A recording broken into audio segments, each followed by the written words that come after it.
It's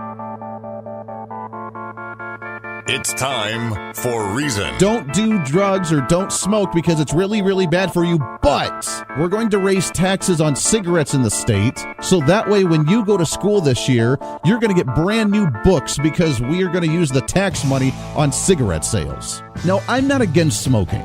I don't care, but the hypocrisy in the government drives me nuts. They're giving us mixed signals. This is the Voice of Reason with Andy Hoosier. When I get on my knees and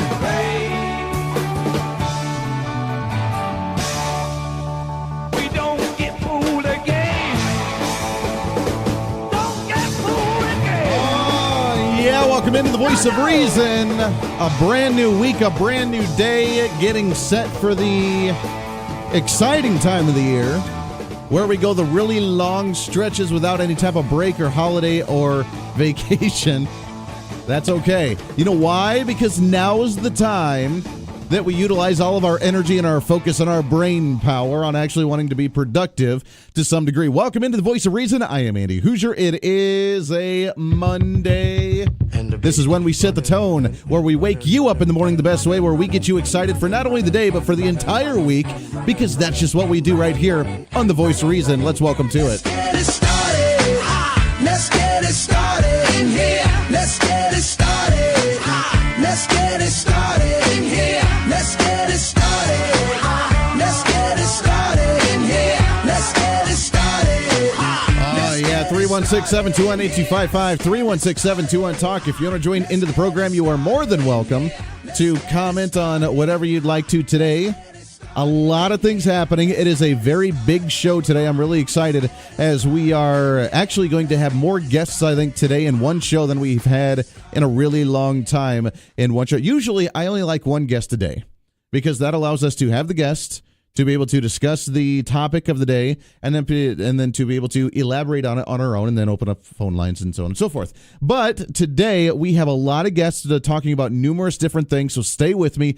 Don't go anywhere throughout the entire show today, all 3 hours. We need you to pay attention because it's going to be a really, really important one, talking about both statewide issues and federal issues. I was looking at some of the past stuff because I'm a very competitive kind of guy. And I was looking at some of the past ratings, the few ratings that we've been able to see just for the station and for the show and in the morning drive time.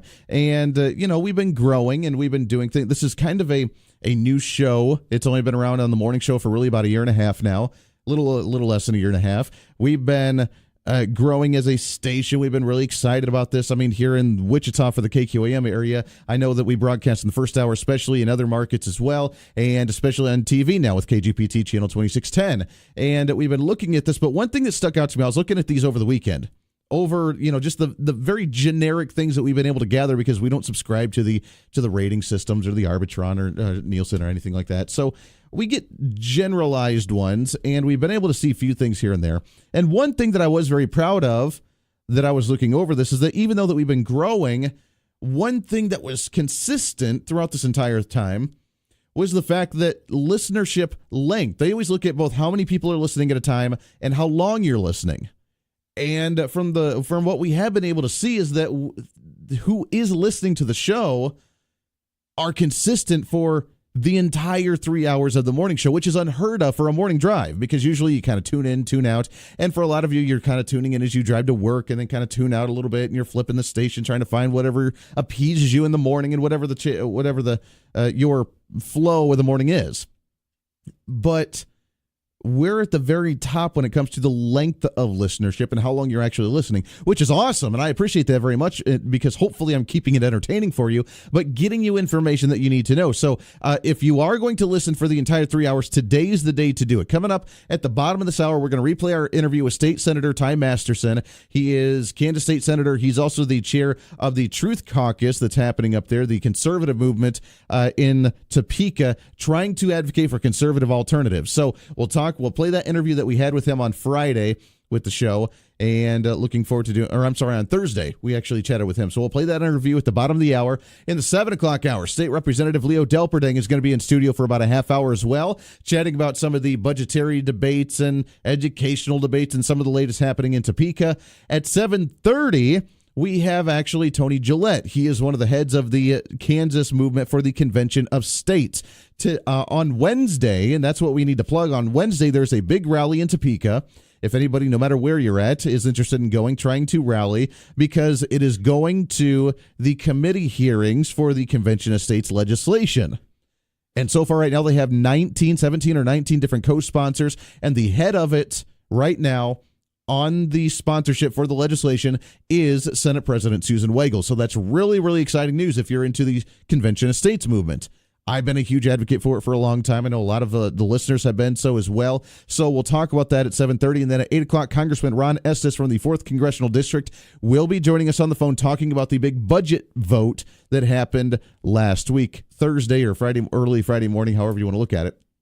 And I tell you what, he's been getting a lot of heat. A lot of individuals have been getting a lot of heat for voting for that 2-year budget extension, raising the budget cap, raising the spending, raising more and more spending across the board. A lot of people are not happy about this.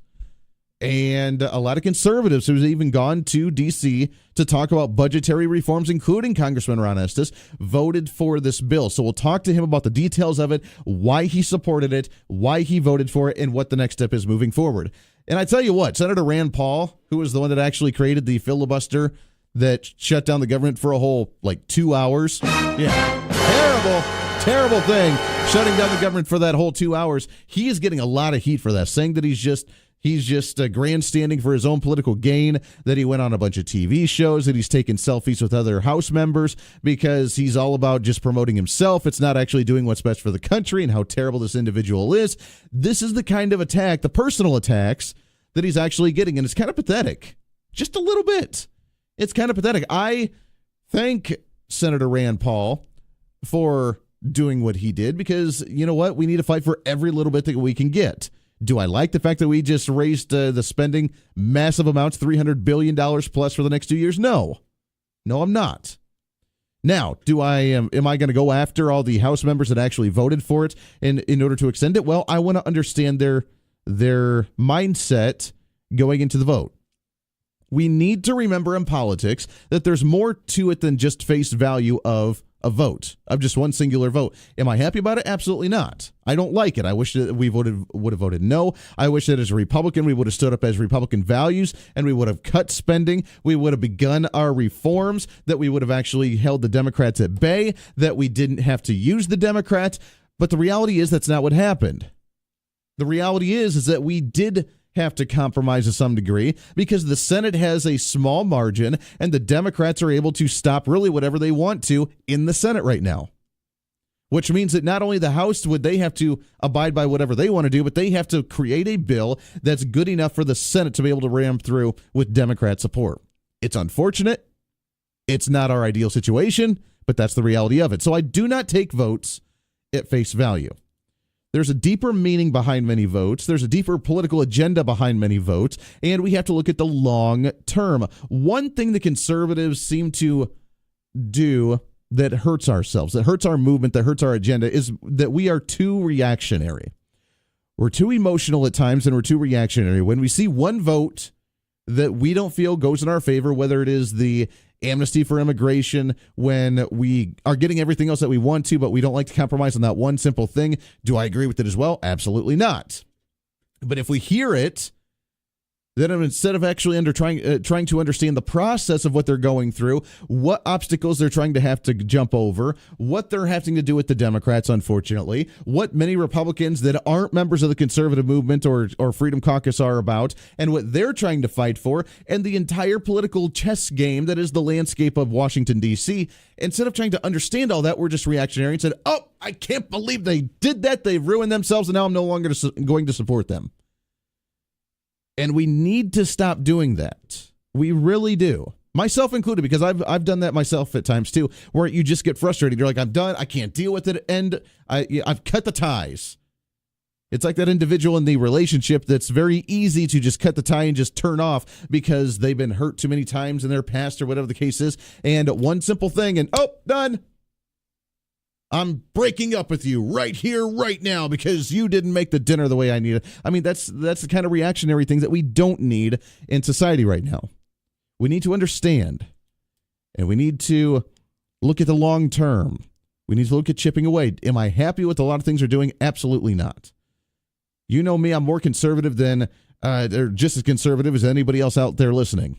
I don't know if I'm more conservative because there are many that are more conservative, but I'm just as conservative as many of you. I do not want additional spending. I do not want the government to grow. I do not want the Republicans to turn their backs on Republican values. But at the same time, we're not always able to get everything we need. We're not always able to get everything we want right now. It's a long-term goal. The positive news with this budgetary debate, the positive news, even with extending the budget for 2 years, increasing the spending, increasing the budget. You know me, I'm the eternal optimist. That's what I do. I always look at the silver lining and, okay, you know what? Maybe this vote didn't go the way we needed to. Here's how we move forward with this. And here's how we move forward after this budget debate. We now do not have to worry about the fast and furious. We do not have to worry about the Democrats pushing us back to another government shutdown, which I don't care about the government shutdown. But at the same time, they make it a big deal. The media makes it a big deal. And we've been able to win this so far, but if we continue to go over and over and over, and we do a couple week extensions, a couple month extensions, we continue to do this fast and furious, the media continues to threaten about a government shutdown, it is going to tear away at the Republicans, and we are going to do more harm than good. Get that off of the table. Now we can actually have time to force the Democrats to actually face the issues without threatening to shut down the government over and over and over again because they don't want to look at something that they don't like to. Lots more coming up. This is The Voice of Reason. Stay here. This is The Voice of Reason with Andy Hoosier on the Mid-America Network.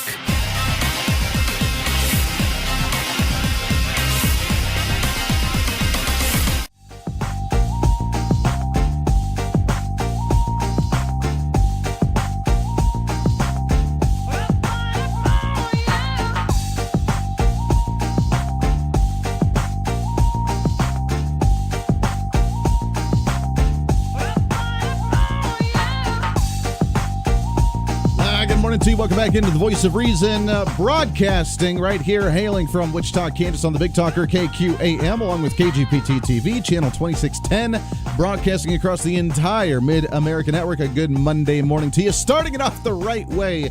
You don't even need a cup of coffee first thing in the morning, do you? Not after listening to this show. Not at all. 316-721-8255, 316-721-TALK. We do have the Facebook Live feed rolling as well, and I do appreciate it if you like it and share it on your page.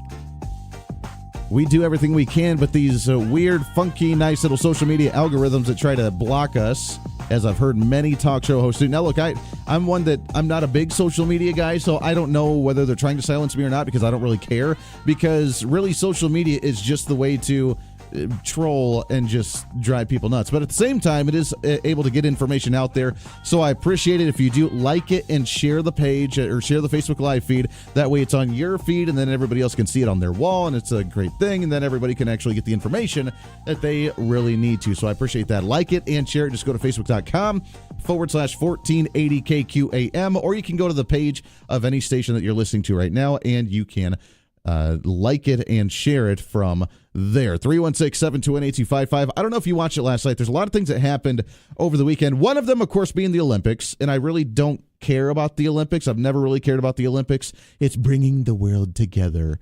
Not really. So the Olympics really don't bother me one way, shape, or form. Although it is the Winter Olympics, and I do enjoy snowboarding.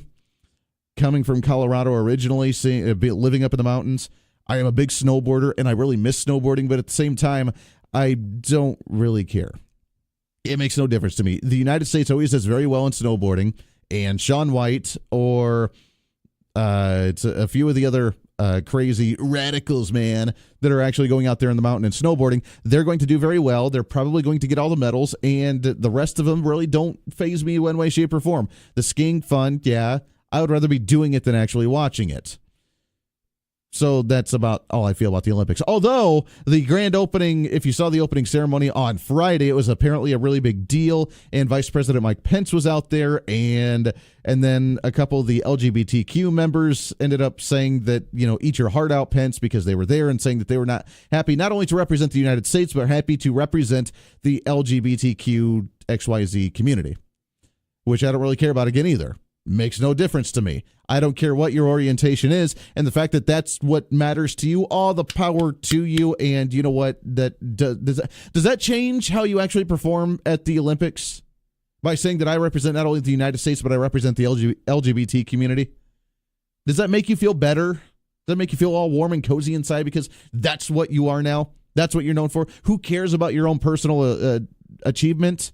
Who cares about your own personal contributions? Who cares about how good you are as an individual? But everybody needs to know that you are now a member of the LGBTQ community.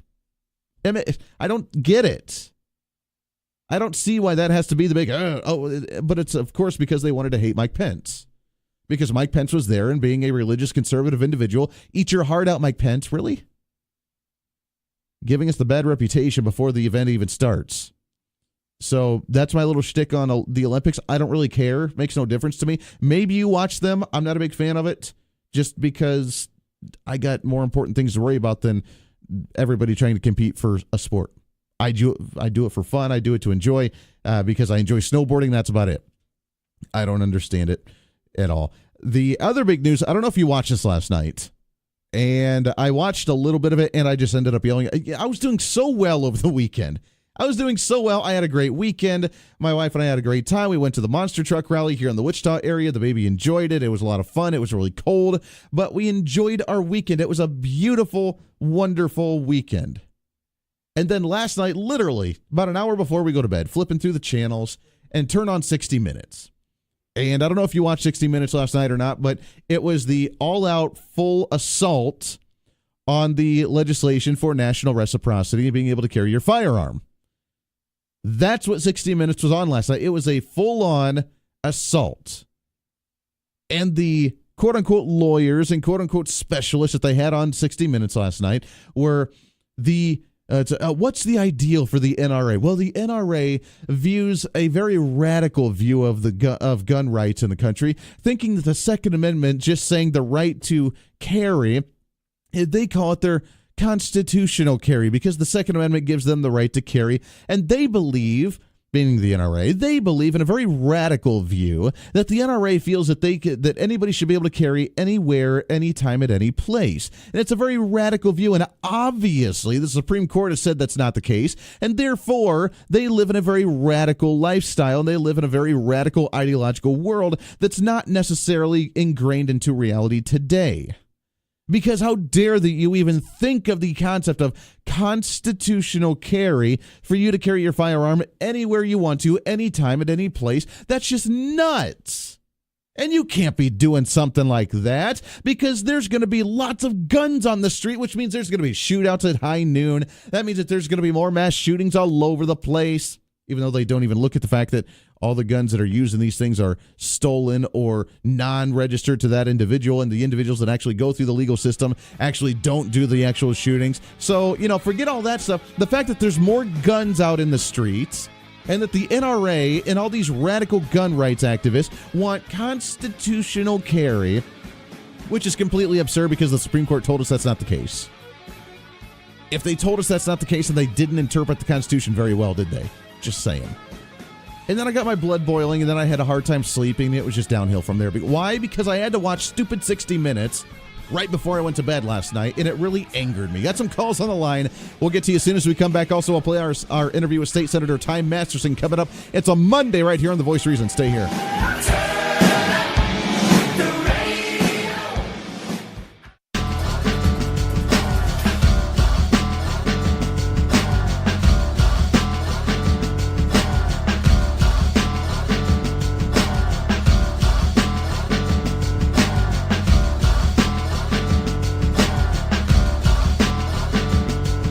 Giving the libs one dose of sanity at a time. I'm not being aggressive, I'm being dominant. The Voice of Reason with Andy Hoosier. Good morning to you. Welcome into The Voice of Reason. Kicking off a Monday morning the right way, starting off your day better than a cup of coffee, better than a shot of espresso, better than an energy drink, baby, because that's just the way we roll right here on The Voice of Reason. Broadcasting from Wichita, Kansas on the Big Talker KQAM along with KGPT TV. Welcome aboard. Broadcasting across the entire Mid-America Network. because we are the fastest growing show in the entire Mid-America region, and it's all because of you, which we appreciate very, very much. 316-728-8255, 316-72-on-TALK. We got our pre-taped interview with State Senator Ty Masterson here in just a minute, but before that, let's go ahead and kick it off with a phone call, shall we? Good morning. What's your name? Scott. Hey, good morning, Scott. How are you, sir? Well, once again, the socialists in Topeka are trying to pass that bill 2506, where they are trying to take people's property for little or no reason. They're trying to claim, well, if you don't live on the property, you're abandoning it, even though you pay your taxes. Mm-hmm. So then they're trying to just take your property from you and give it to nonprofits, or they're going to try to say, well, if you are accused of some kind of crime dealing on your property, not being convicted of anything, but they're going to still try to take your property. I think they already got that one on the book. Yeah. Now is this the same one that they've been working on the last couple of years with, like, the eminent domain? If your property, if your house isn't in the regulations or standards that they want it to be, then they allow the city to consume it and be able to do what they will with it is city property. Is that the one you're talking about? Well, yeah, the one that Brownback vetoed. I mean, yeah. If you're a truck driver and I got to leave or go on the road, they'll take your property from you, basically. Sure. Yeah. No, it's been an ongoing battle, and I'm glad you brought that up, because we've had John Todd on the show a couple of times talking about it, because he's fought this viciously, and you're right. It's Governor Brownback's vetoed that twice, I think, in the last few years, because it's tried to pop up a few times, allowing the city. Now, they already have some rights to this, which is already kind of scary, but they've tried to allow more opportunity for the government. If you don't meet certain standards for your house, for your quality of the property, whatever, then they say, all right, we got to get you up to par, which I get them wanting to hold a standard, but at the same time, for them to be able to consume it, be able to take it over, to be able to bulldoze your house or turn it into a parking lot or turn it into part of the highway property or whatever they want to do to it is a very dangerous thing if they're just allowing the opportunity for government to seize your property and do what they will with it. Well, yeah, like I said, if you have a job out of town where you have to go out of town and you're gone too long, sure, they'll take your property. Sure, that's a really great point. It's not that bad. Yeah, absolutely, Scott. I appreciate that. I'm glad you brought that up, because I do want to get John Todd back on the show, because he is an expert on this issue, and he's followed it for a really long time. So I appreciate that and bringing that back to light, because I was not aware that they're trying to do that again. I had a feeling they would, because they've tried it, I don't know, the last 3 years at least that I've been here, and even before that. So we'll get John Todd back on the show and talking about some of the details of that eminent domain issue, especially for here in the Wichita area, because being able to just consume property from the government to do what they will with it is a very dangerous thing, and I do not want to see that happen. So thank you for bringing that to my attention. We'll make sure to get some attention focused onto that with our state legislature. 316-721-8255, 316-72-on-TALK. I want to play our interview. We had him on the show on Thursday last week, but for our Western stations, I do want you to hear this. A lot of great information at State Senator Ty Masterson. He's also the chair of the Truth Caucus in Topeka, the conservative organization within the Republican Party. This is what he had to say with the latest happening in Topeka, which is very interesting coming from the conservative perspective. This is State Senator Ty Masterson. Great friend of the show, great personal friend, back on here. It's been a while since we've chatted. Ty, how are you, my friend? I'm doing good. Thanks for having me back on, Andy. Hey, it's always great to talk to you, sir. You guys, it's so funny. It's been so slow moving. It's week number 3 now in the legislative session for you guys. You've heard the governor's speech, the State of the State address that happened the first week, the transition that just happened with Governor Jeff Colyer. Now, other than the Second Amendment, which I was a bit shocked they even brought up during an election year to try and repeal carry on campus, we really haven't heard anything substantial coming out of the legislature yet. Yeah, and I don't think you will. We're in this bit of a hurry up and wait mode from the leader's perspective, waiting on this out-of-state, independent study on K-12 that they're hoping will give them the ability to, pull back, or at least not. We've added hundreds of millions to K-12, and they're hoping it'll give them a reason not to add the additional money. But yeah, outside of that, that's really all that's been taken up from serious business is the gun issue, and it's just been in the House. We just received that bill over from the House this last week.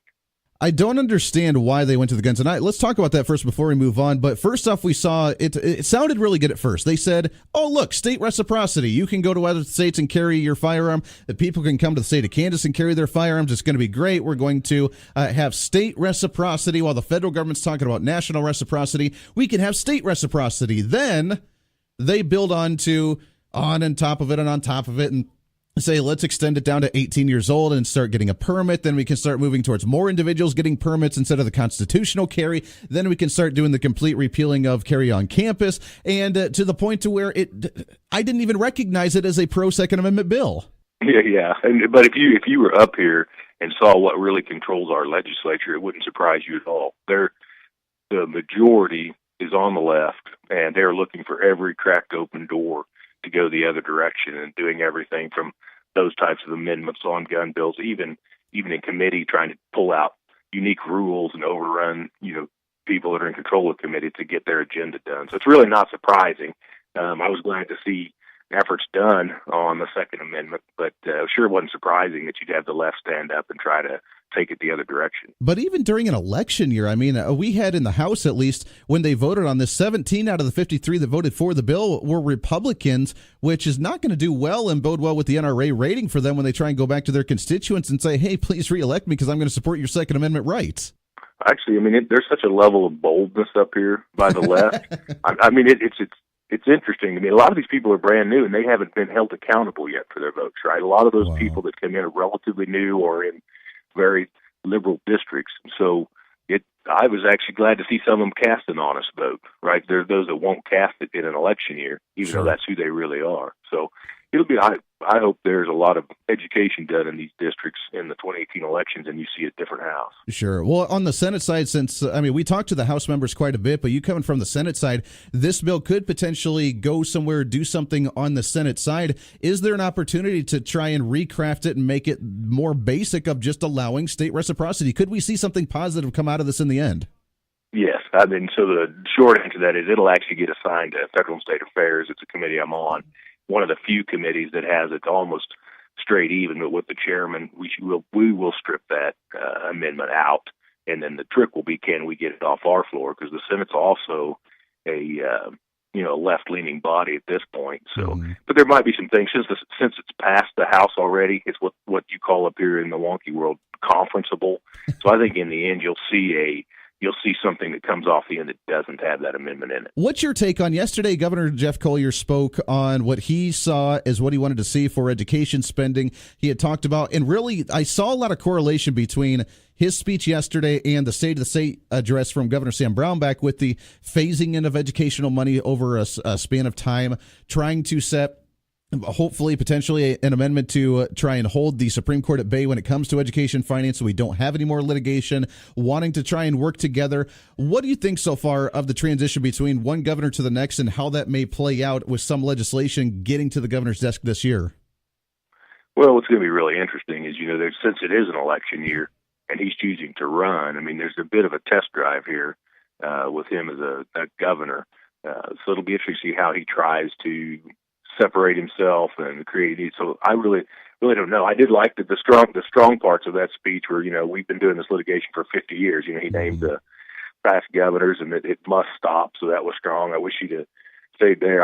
And he made the comment, no new taxes, but how incompetent would we have to be to have to raise taxes again after that massive retroactive thing they did last year? But so there was some strong, I was not happy with even the thing. I mean, the answer to education is school choice in the end. I mean, and he didn't have any comments on that. But I do like that he didn't try to prescribe a number, and say, hey, we need to put X more. They haven't even absorbed the, depending how you calculate, the $300 to $500 million that's been put in already. I mean, they're just stacking up their balances. Sure. No doubt. When it comes to, the funds you mentioned, the taxes, I don't see anybody as of yet talking about raising taxes. I did see, ironically, a Democrat try and propose lowering sales tax rates on food by 2% over the next couple of years, which is extremely ironic after advocating for the largest tax increase in state history, retroactively, mind you.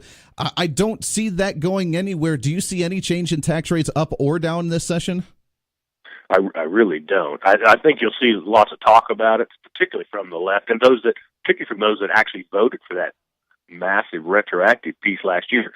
They'll start coming out with little things like that. We need to, tweak this rate or tweak that because they're going to try to pretend they're, for lowering taxes for the people for the election year. That's just right. So, but in the end, I don't. Since one, it is an election year. Two, I just can't imagine. I keep using the word, how incompetent our budget committees would have to be to put a budget out that would require increase taxes after what we've already done. Mm-hmm. So, well, and this year, I don't think you will. Sure. Well, and this year we're looking at, potentially massive amounts of new spending. We're looking at the potential $600 million to, I've even heard up to $1.5 billion for additional education funding. If we end up expanding Medicaid, which I've gone to a lot of the public forums and heard a lot of individuals, and there's a huge movement to push for the Medicaid expansion that could cost up to $200 million, $2 billion for the state. We hear about the corrections facilities. We hear about the judicial branch for $20+ million for more salary hikes there. If we look at all of the spending that they want to do, how could we not raise taxes? How much money from your side, looking at it from the inside there, are they looking at potentially raising for spending this year? Yeah, that's why, I don't think this year I could see this group putting a budget out that, although it somewhat on paper balanced this year, would require increases in the out years, right? Mm-hmm. They're real good at putting these demands out that then become entitled, and then you can't ever pull them back, and then you get the result of higher taxes. So I could see a budget postured that way, but I don't think you'll see a change in any of the rates. There will be all of these pushes, there'll be pushes for Medicaid expansion, just because they have the ideological majority in both chambers. So you'll see those efforts. I don't know. It'll be interesting to see how new Governor Collier handles some of that if they're to make it through. There it is, that State Senator Ty Masterson that we talked with him on Thursday last week. Had to get that interview out there. Great information and a great perspective from, especially in the Senate, the conservative side that we don't see very often. Look, we have a huge opportunity in the state of Kansas to do something productive. We have huge opportunity for us to do something great in our state, and individuals like Ty Masterson, individuals like the staunch conservatives get shunned, to get looked down upon, because how dare you try to promote conservatism in a state where conservatism failed, quote unquote. Sad, isn't it? You're listening to the Voice of Reason on the Mid-America Network.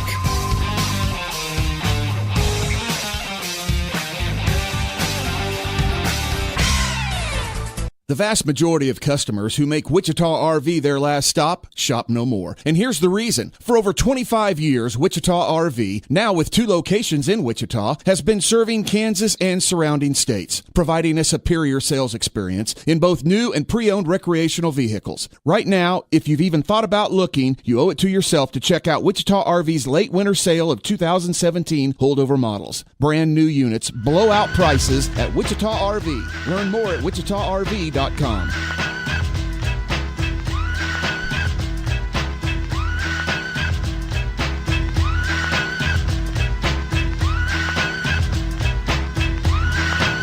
Welcome back into the Voice of Reason, wrapping up hour number 1 right here on the Big Talker KQAM, along with KGPT TV, channel 2610, broadcasting all across the Mid-America Network. Welcome aboard. Happy Monday morning to you. Better than a shot of espresso in the morning when you're starting your day. That's what I have to say. I am, by the way, drinking. I have not had, you should be proud of me, I have not had a single energy drink in months, which means I probably lost a bit of my masculinity.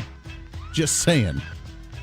I've not had a soda in weeks either, because I have been trying to go on the whole health kick thing. It stinks. And this whole lemon water thing is apparently what the new hipsters like to say is a good thing. Welcome back in.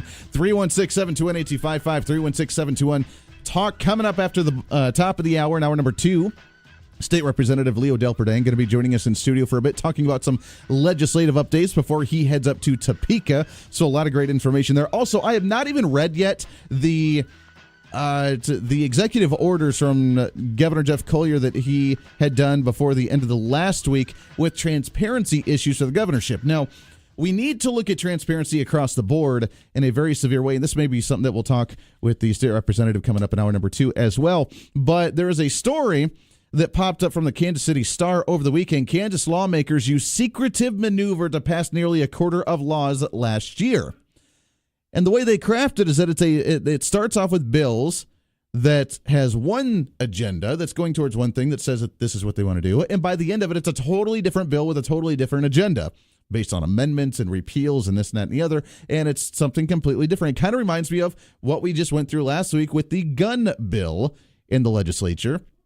starting off with state reciprocity. Then it turned into we need to start doing background checks and permits for younger individuals. Then it's the repeal of carry on campus. And then before you know it, it's not even a pro-gun bill anymore with state reciprocity, even though they tried to turn it out to be that way. It's just a straight up, we need to repeal carry on campus and we need to start registering people and doing more background checks.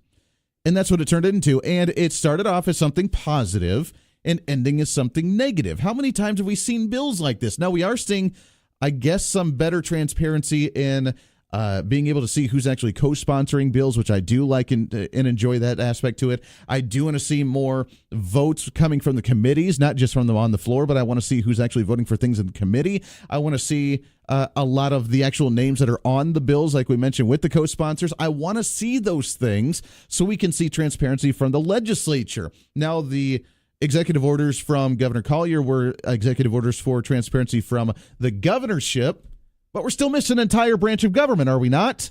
We still have the Kansas Supreme Court that we're not seeing any type of transparency from. Where's the transparency on the nomination of Supreme Court justices? Where's the transparency on when they make a decision, how they're coming to that conclusion in their decision making, even though that they are one of the worst Supreme Courts for a state in the entire country with the amount of cases overturned by district courts, when they are not representing the people in any way, shape, or form, when they have their own political agenda, when they're not supposed to be politically oriented in any way, shape, or form, when you see extreme judicial activists, we have a problem. So transparency is a big issue, and it's something that we should continue to focus on. But at the same time, are we losing sight of the real agenda and what really needs to be done at the legislative level? So we'll talk about a little bit more of that a little bit later on in the show. I do want to remind you this Friday and Saturday, by the way, is the Republican State Convention. It's happening here in the Wichita area. You need to get your tickets now if you want to go to it. It's Friday and Saturday, but the debate is Saturday night. And I'm really excited to be hosting, along with Bob Weeks from Wichita Liberty TV. We're going to be hosting the pre- and post-debate coverage here on KQAM and the Mid-America Network, along with KGPT TV. And I'm really excited. We're going to talk with different attendees. We'll talk with some state legislators. We'll talk with some of the candidates before and after the debate. The TV pregame begins at 6 p.m.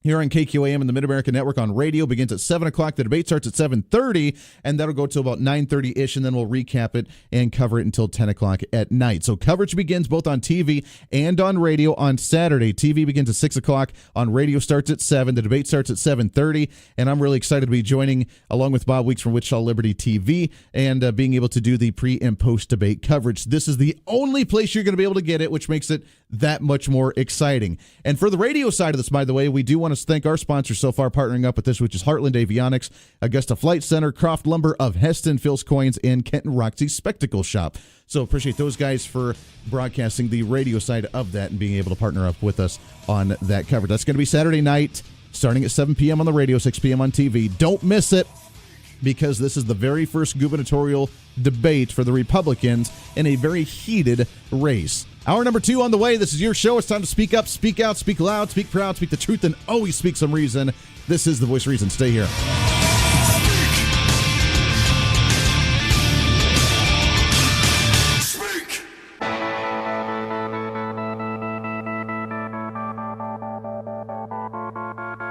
It's time for Reason. Don't do drugs or don't smoke because it's really, really bad for you, but we're going to raise taxes on cigarettes in the state, so that way when you go to school this year, you're going to get brand new books because we are going to use the tax money on cigarette sales. Now, I'm not against smoking. I don't care, but the hypocrisy in the government drives me nuts. They're giving us mixed signals. This is The Voice of Reason with Andy Hoosier. Then I get on my knees and pray. We don't get fooled again. Don't get fooled again. Oh, yeah, welcome into The Voice of Reason, hour number 2 with The Voice of Reason right here on the Big Talker, 1480 on the AM side, 102.5 on the FM side, KQAM, along with KGPT TV, channel 2610. Welcome aboard. Good morning to you, the day you look forward to every single weekend.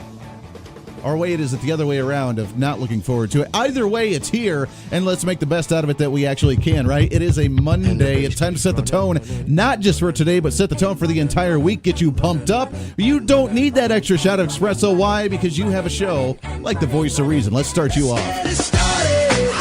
Let's get it started in here. Let's get it started. Let's get it started in here. Let's get it started. Let's get it started in here. Let's get it started. There it is, 316-721-8255, 316-721-TALK. If you want to join into the show, you're more than welcome to do so. A big show coming to you today. Lots to get to, lots to talk about both at the federal level and at the statewide level, as there are a lot of big things happening. You, the voter, you, the activist, you, the constituent, you make the difference right now, and that's what we have to remember. That's what we have to focus on. So let's get right to it, shall we? Happening.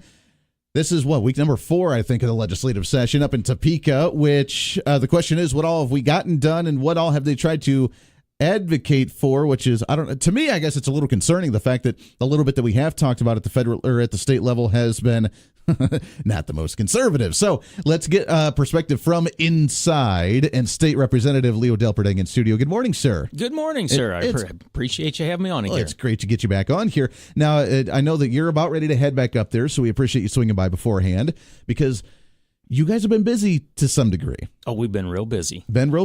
Crickets. Yeah, a whole busy of not doing a whole lot. From your perspective, now this is your second session being up there. What's your thoughts on this kickoff so far? This has been interesting. Last year was my first year up there, so it was a lot of learning experience, a lot of just keeping the eyes open and the mouth shut and listening. But sure, this year it's a little more getting involved and stirring the pot where we need to, and still knowing when to shut up and watch. Just kind of watch it. Now, we've talked about a few issues. Let's do just rattling off a few things so far from this, from last couple weeks, really. Last week, I made fun of a bill or a discussion about raising sales tax on cigarettes, because the idea was that either one, it was going to fund an expansion of Medicaid to take care of individuals from smoking. So we want people to smoke to pay the sales tax in order to take care of people who are sick from smoking. That would be correct. Yeah. Or it was, we heard from one of the legislators as well saying that the reason that we could raise sales tax on cigarettes was to fund the education. So even though we have DARE and all these officers and everybody coming in saying don't smoke because it's really bad for you, we got you new books and we actually funded your education appropriately because of people that were smoking in society. Yeah, something just doesn't click there with me. Yeah. Smoke heavy so that we can buy books for the children. And we tell them not to smoke. Yes. Sure. So have you heard this bill? Is it going anywhere? Do you think it's going to die off? Or do you I don't know if we're going to raise taxes this year or not, but it sounds like if we do, that might be one of the first ones that actually gets raised. I could see it possibly coming up. I'm getting lots of letters from constituents and non-constituents all over the state of raise the taxes on the smoking and the cigarettes, et cetera. Sure. What's interesting is the cancer organizations are sending it out. Please raise the taxes. Please raise the taxes. Sure. And I can see it from their perspective. I really can. But it's just kind of an oxymoron of let's raise taxes on smoking for the kids. Oh, sure. It's a great thing. Now, I did see from the National Lung Association, which this came out of, and they were advocating for more programs, cessation for Medicaid in order to help people stop smoking or to treat them after smoking. And they're the ones advocating for the expansion of Medicaid to some degree. And the idea was, oh, hey, you know what? Let's go ahead and raise the cigarette sales tax. Right. Yeah. Right. But same token, it's like anything. How do you limit the government's reach upon your personal wants and needs there? Obviously, whether smoking is a want or a need, that can be debated all day long. But I mean, the next step's going to be, we're going to start raising the sales tax on your Big Gulp when you buy them in the morning, because you don't need to be consuming that amount of sugar and that amount of soda, so you really need to have a sales tax on that too. If memory serves me, didn't New York do something like that? Yeah, that's right. And California just raised the sales tax on their 12-pack of soda to where it's almost like $15 just to get a 12-pack of pop. Yeah. And it's a little ridiculous. But you know what? Hey, maybe we should look at the progressive, far-sighted states like New York and California. Oh, I think I'm on the wrong radio show this morning. What happened here? What is this? The other bill that popped up was the state reciprocity. Yes. And it started off with a gun bill, a solid bill of state reciprocity, turned into let's start doing background checks and permits for individuals, then extended to let's start repealing carry on campus. Then it just got out of control. Where did this come from? It started out as a true nationwide reciprocity that's going on, and I really commend Mr. Estes. I know he stands for it. I've talked to him several times about it, so I cannot say enough good about the individual. Sure. He's a fine guy. But this started out in our state legislature as a, quote, reciprocity bill for the most that we can from a state perspective. Sure. In other words, if you're licensed elsewhere, you should be able to carry in Kansas without fear of being arrested or becoming a criminal of some sort.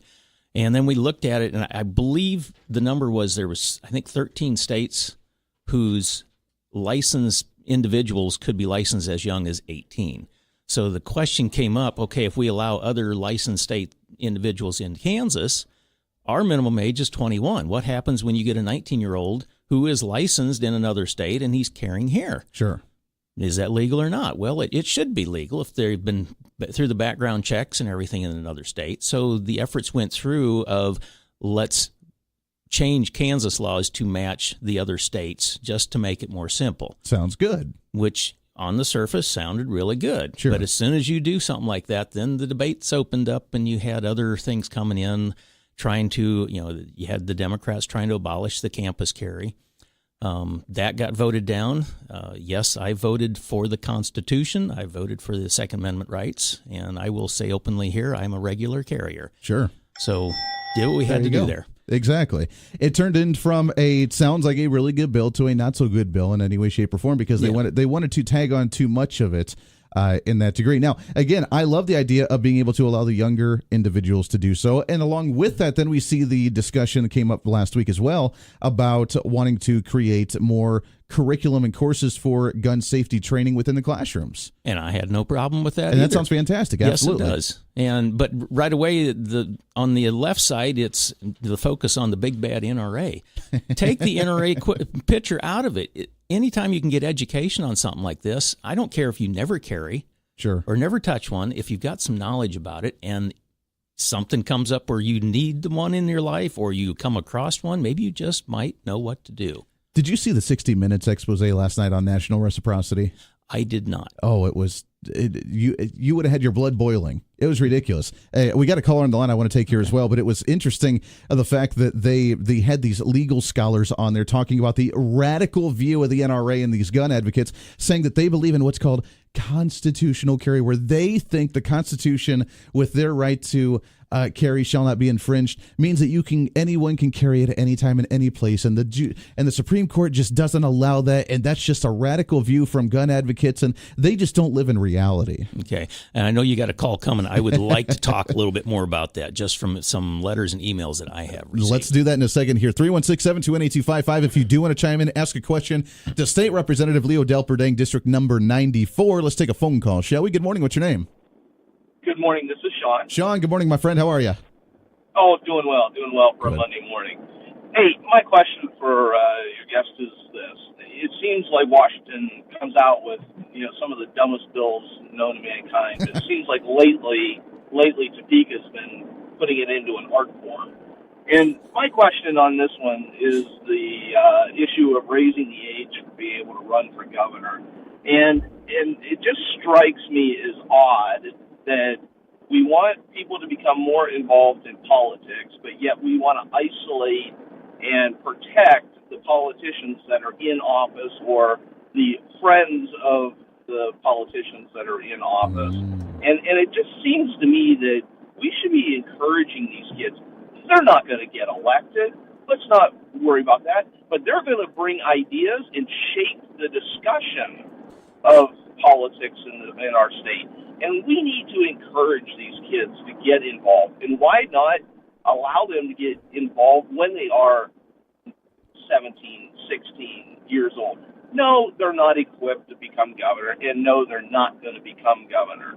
But they get to help shape the conversation. And that's a good thing, I think, for the people of Kansas. It's an interesting question. And Leo, I do want you to comment on that. Now, to set the stage, show everybody that may be aware, it was a bill introduced by State Representative Blake Carpenter, and he actually worked with the Ethan Randallis, who was a Republican candidate for governor. Now he's changed his party affiliation to Libertarian, and worked with him on that one. And Because right now there are no guidelines or standards in order to run for governor, which is a big thing. So they wanted to set the age limit of 18 to where you can at least be able to vote, because I know they had a concern about people running for governor that can't even vote, and to set the curriculum to where you at least have to live in the state, because right now with the laws you cannot, or you're able to run for governor even if you live outside of the state. Is that correct, Leo? Yeah, that is correct, right. And it was Mr. Carpenter who carried the bill in, and that's what he's looking at is, you bring an interesting perspective there, trying to get younger generation involved with this or just understand basic civics courses anymore.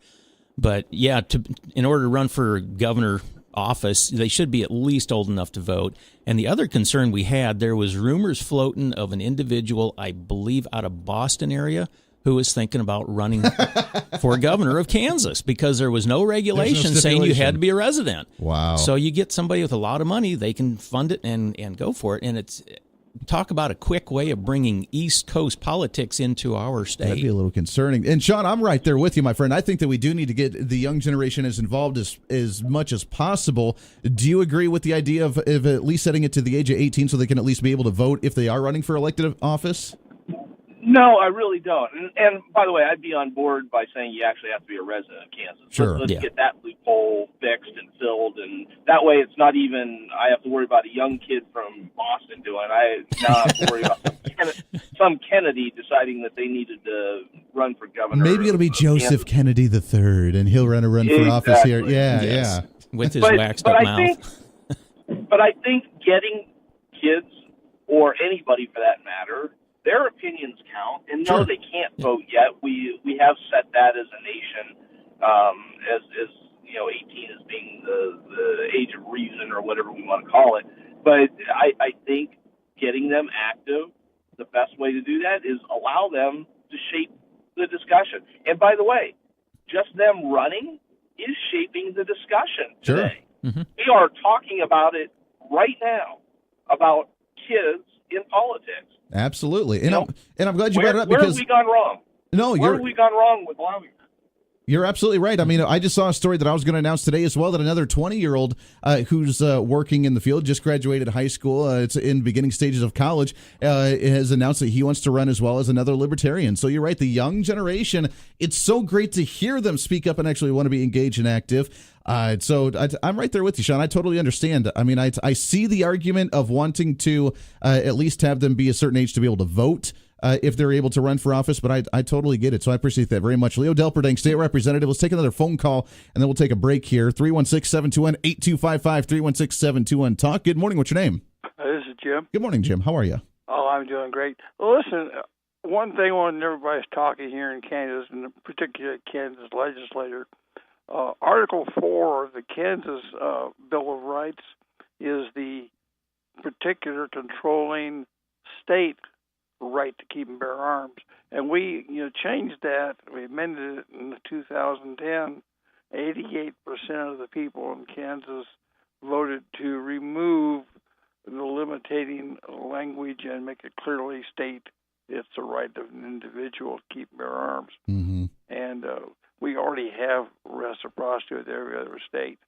The legislature might make it codified, but Attorney General Schmidt, in reading the Kansas Constitution, Article 4, has clearly stated that if you're from any other state, we recognize your license. Sure. And in fact, visitors in Kansas are allowed right now to constitutional carry.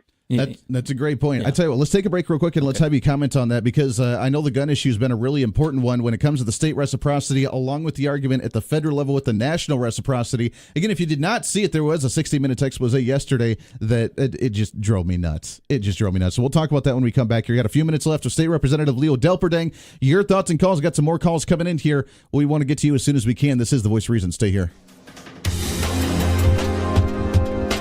You're listening to The Voice of Reason with Andy Hoosier on the Big Talker, KQAM.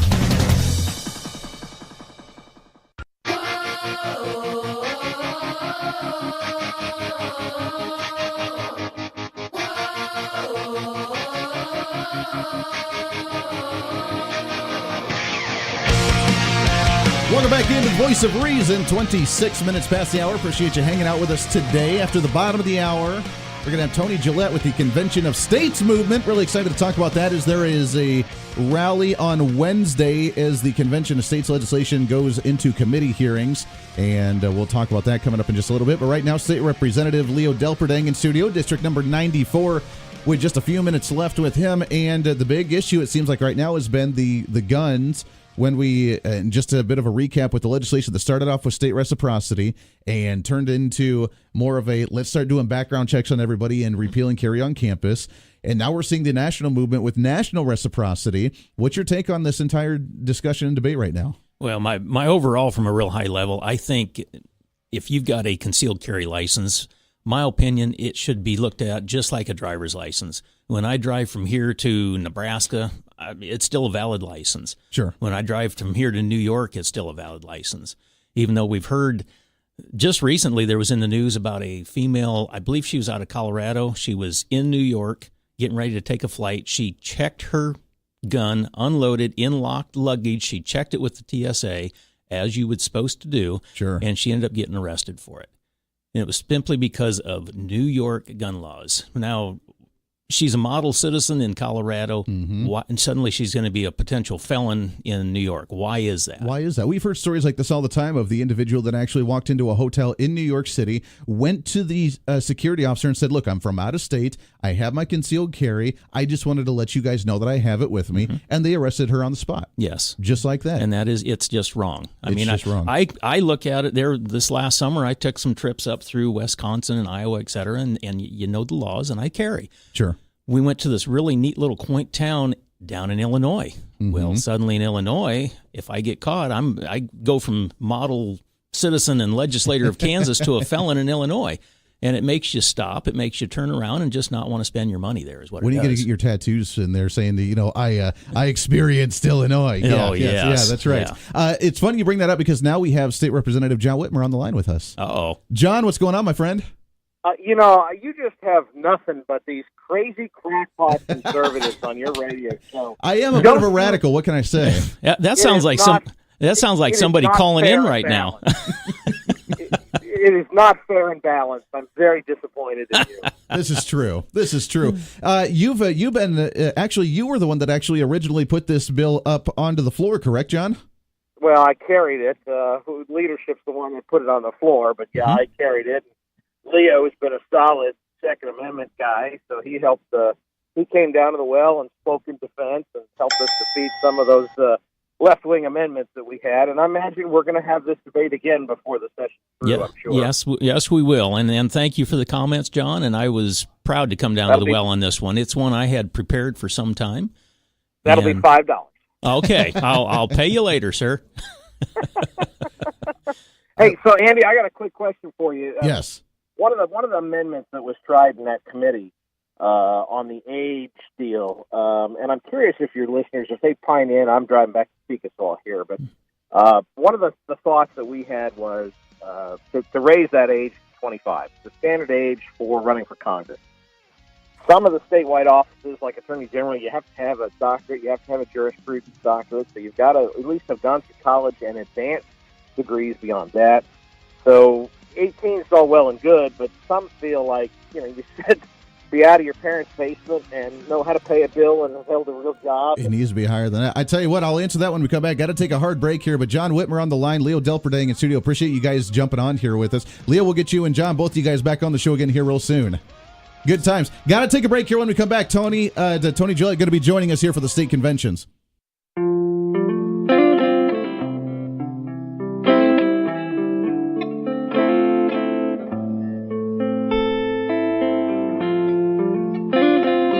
It's time for your daily dose of reason. Are you insane? I don't know. Just ignore him. This is the Voice of Reason with Andy Hoosier. Welcome back into the Voice of Reason right here on the Big Talker, KQAM, along with KGPT TV, channel 2610. Welcome aboard. Happy Monday morning to you. Started off the right way. Thanks again to State Representative Leo Delperdang coming in studio. That went very, very quickly. We had some more calls online we didn't get to with him.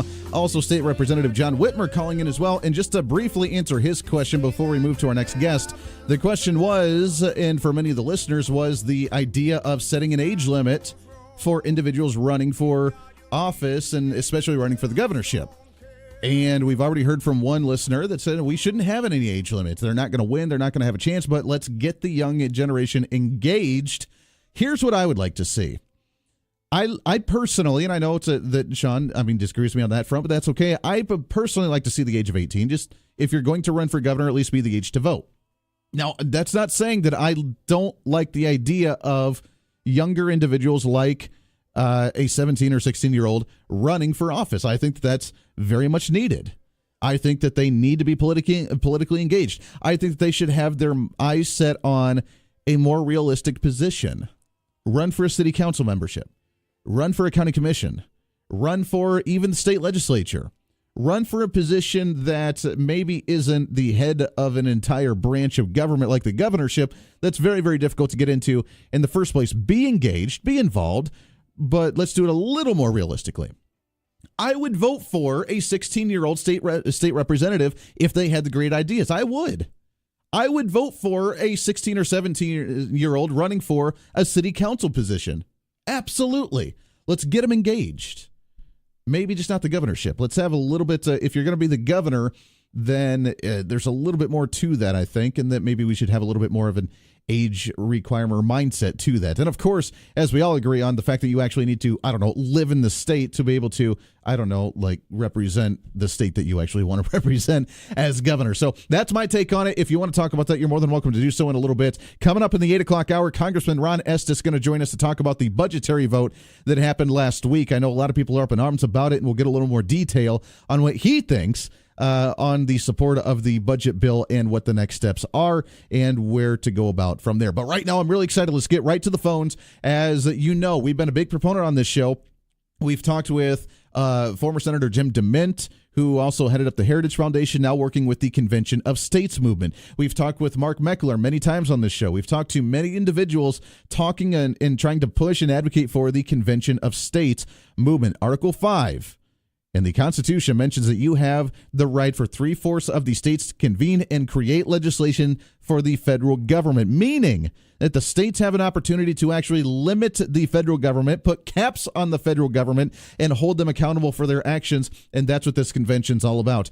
Now we have an opportunity. Why we haven't in the state of Kansas drives me nuts, and I don't quite understand why we have not gotten on board with a Convention of States movement in the state of Kansas. But the legislation's coming up this week, going to the committees on Wednesday, and you have an opportunity to help out with that. On the phone with us from the Kansas Convention of States movement, we got Tony Gillette with us. Tony, good morning, my friend. How are you?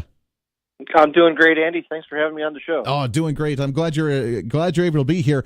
It's finally coming. I have huge optimism and encouragement of the fact that this is going to do well this year, because I don't understand why we haven't been able to get a Convention of States movement passed the last couple legislative sessions. What's your take on our state? I understand that it's difficult with the 3/4 vote here, but why do you think we haven't been able to pass this yet?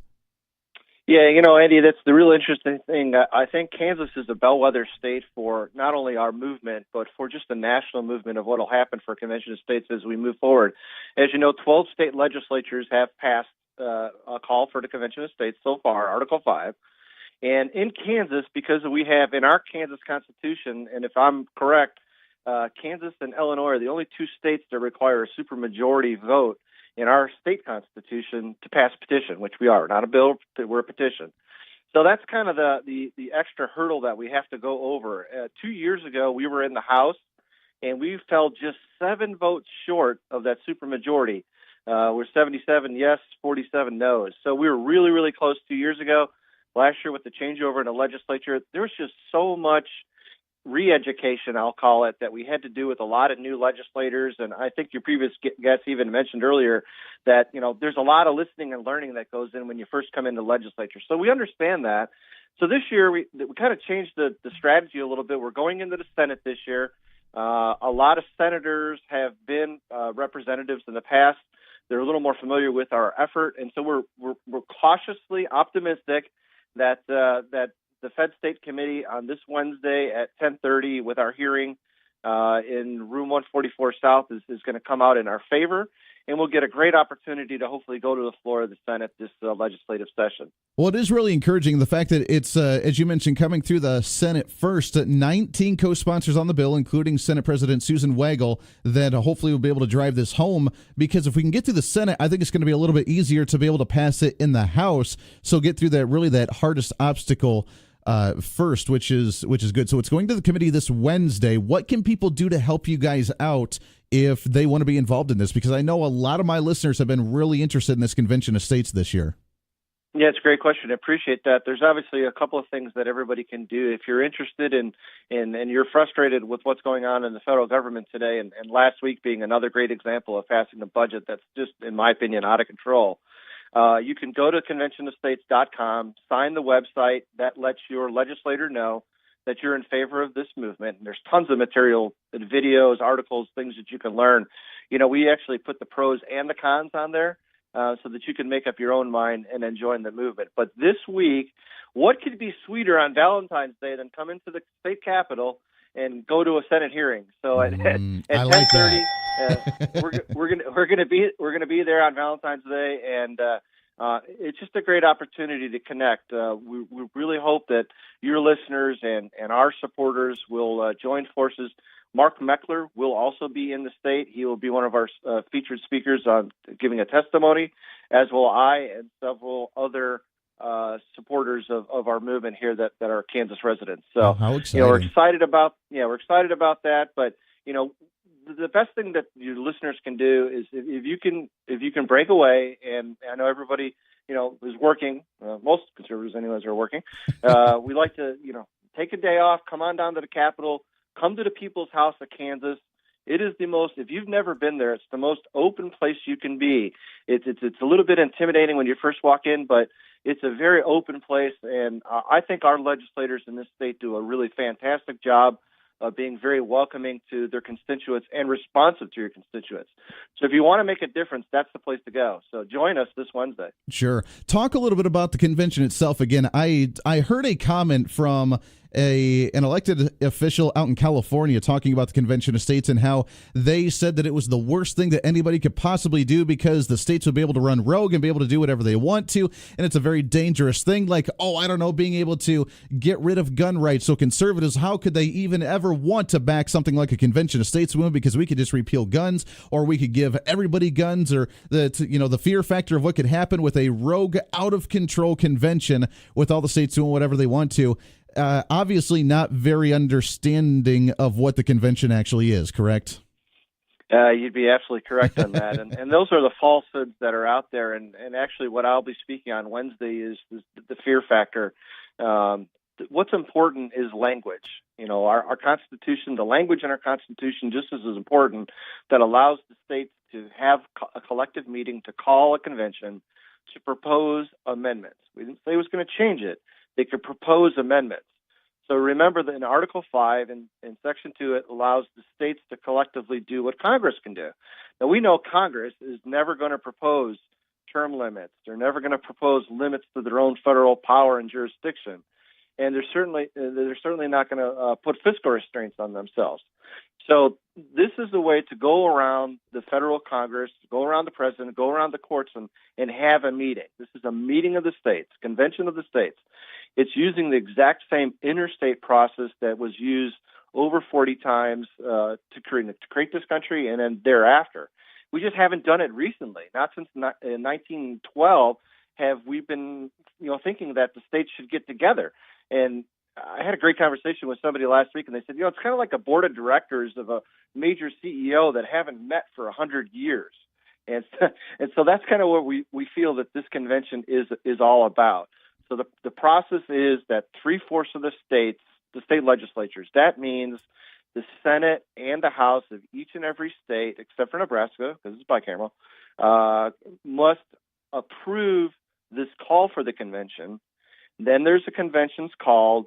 They have the meeting. Whatever amendments come out of that convention must then go back to the states and do the exact same ratification process. And then the bar goes higher. It's at 3/4. So 38 states must pass each and every single amendment that comes out of it. That, again, means each Senate and each House in every state must pass each and every amendment. And when I said the language is important because our petition, which is the same language in 40 states, requires only 3 subject matters: limit the fiscal restraints of the federal government, limit the power and scope and jurisdiction of the federal government, and then limit terms for its federal officials. Those are the only 3 things that are germane to the subject. So if convention is called and it's gavelled in and somebody says, well, we want to put an amendment to get rid of, say, the Second Amendment, it's up to the president to gavel that out of order, move on, next subject. And if they want something like that, they have to call a new convention that has that topic as the main focal point on it. Yeah, actually, it is our hope that by building a citizens grassroots army all across this country, as you know, I started as state director 3 sessions ago, and we were at about 2.5 million supporters. Today, we're at 2.5 million supporters. Today, we're at 3.3 million supporters. So we are growing as people become educated on what Article 5 process has in it.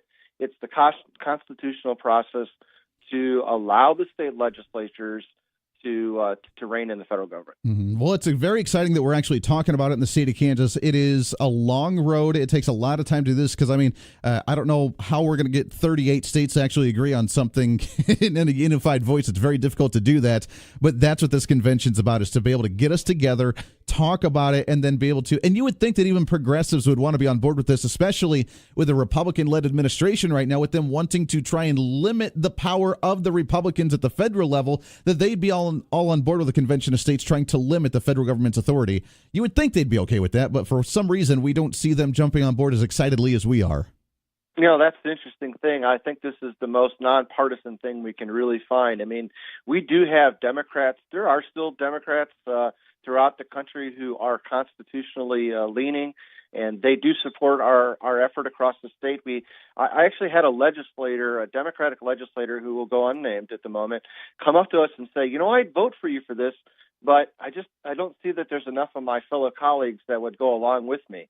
And so there are, this is not a conservative issue. This is not a Republican versus Democrat issue. This is a constitutional issue. And this is why I joined the movement a couple of years ago. My wife says, why don't you quit complaining about politics and do something about it? So I finally did.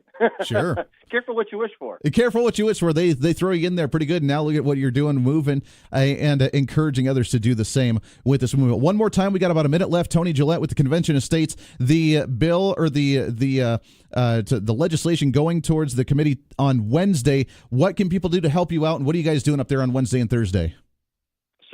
So we are filed in the Senate. It's Senate Bill SCR 1611, and we are in the Federal and State Affairs Committee this Wednesday at 10:30 in room 144 South is where their committee hearing will be. So please join us in the state capitol. Come meet your legislators. Sit on the process. Listen to the testimonies. Listen to the pros. Listen to the cons, and help support the effort here in Kansas. And hopefully we can get some momentum out of the Senate this year, and that'll carry us into the House. And we'll add Kansas as state number 13. Yeah, it's interesting. There's a fight in the Midwest right now between Iowa, Nebraska, and South Dakota. All 3 of those states are on the cusp. Mm-hmm. So our goal is to surround the state of Kansas and force us to finally get off the dime. Well, hopefully we can do that. I feel really good about this year, and hopefully we can make that happen. Tony Gillette with the Convention of States. Tony, good luck to you, my friends. Have fun up there, and we'll get you back on the show to give a recap later on. Always just appreciate your support and your listeners. Hey, not a problem at all. We love it very much. That's Tony Gillette with the Convention of States. Let's go ahead and take a break. We'll wrap up hour number 2. When hour number 3 comes around, Congressman Ron Estes is going to be joining us talking about the budgetary bill. We'll get your thoughts and calls on that in just a little bit as well. Also, it is that time as well. I want to play it. We got 2 to get registered today. Okay, here we go, people. Call now at 721-8255 for your ultimate Valentine's on KQAM. Oh, that's what it is right here. It's the ultimate Valentine's Day gift. We're getting everybody registered, giving this away on Wednesday, a $75 value from KQAM and Autotech. You get your free oil change and windshield wiper blade replacement, your wash and vacuum of the vehicle, plus a box of chocolates and a rose for your significant other for Valentine's Day. Let's do caller number 2 at 721-8255, 721-TALK. Caller number 2 will get you registered for your ultimate Valentine's Day gift from Autotech and KQAM. This is the Voice of Reason with Andy Hoosier.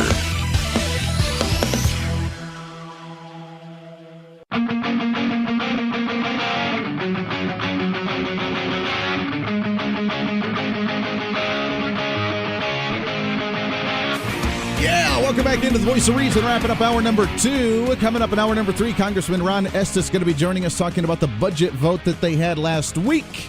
Looking forward to doing so with that in just a few minutes. But first, this portion of the Voice of Reason, as it always is on a Monday, brought to you by the AARP, whether it's the Fraud Watch Network, the Retirement Calculator, getting involved in the community, being a caretaker, no matter what it is, the AARP's got it for you. AARP.org/KS for the state of Kansas. And Marin Turner back on the line with us. Marin, how are you this morning? Good morning. How are you, Andy? Oh, we're doing great. It is cold, which I'm not a fan of the cold, but it is a beautiful morning, and Valentine's Day is just a few days away. I cannot believe how fast January is gone and February is moving along already.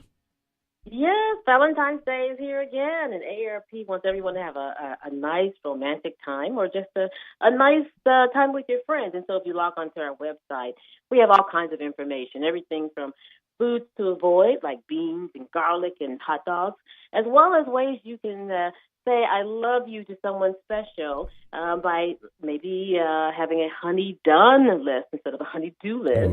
Present your loved one with something you've done for them, or maybe just having a CD for every letter of their name. So we have a lot of tips online. We also want people to be safe, and so there's some scams that people should be aware of that are going around.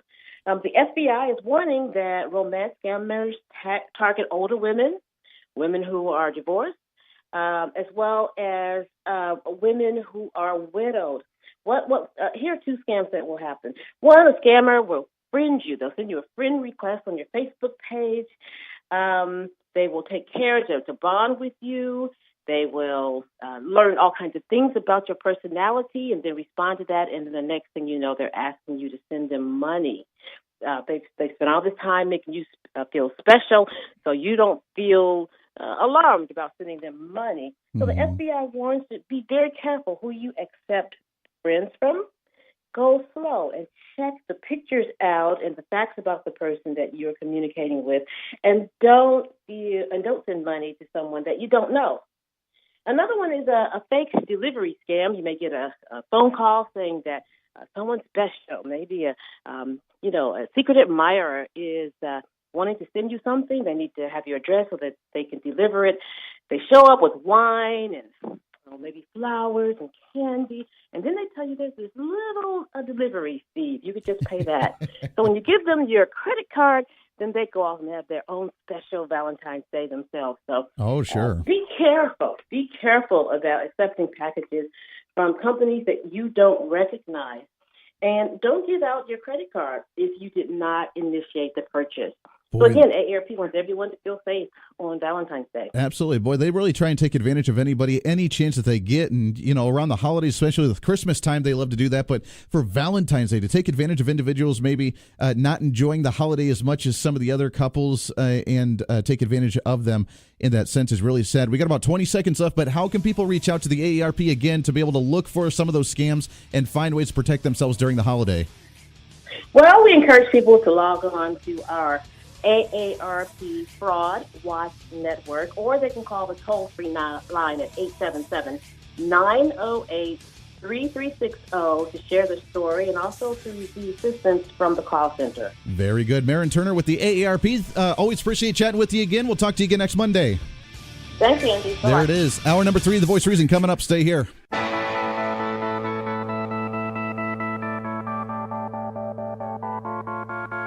It's time for Reason. Don't do drugs or don't smoke because it's really, really bad for you, but we're going to raise taxes on cigarettes in the state, so that way when you go to school this year, you're going to get brand new books because we are going to use the tax money on cigarette sales. Now, I'm not against smoking. I don't care, but the hypocrisy in the government drives me nuts. They're giving us mixed signals. This is The Voice of Reason with Andy Hoosier. Then I get on my knees and pray. We don't get fooled again.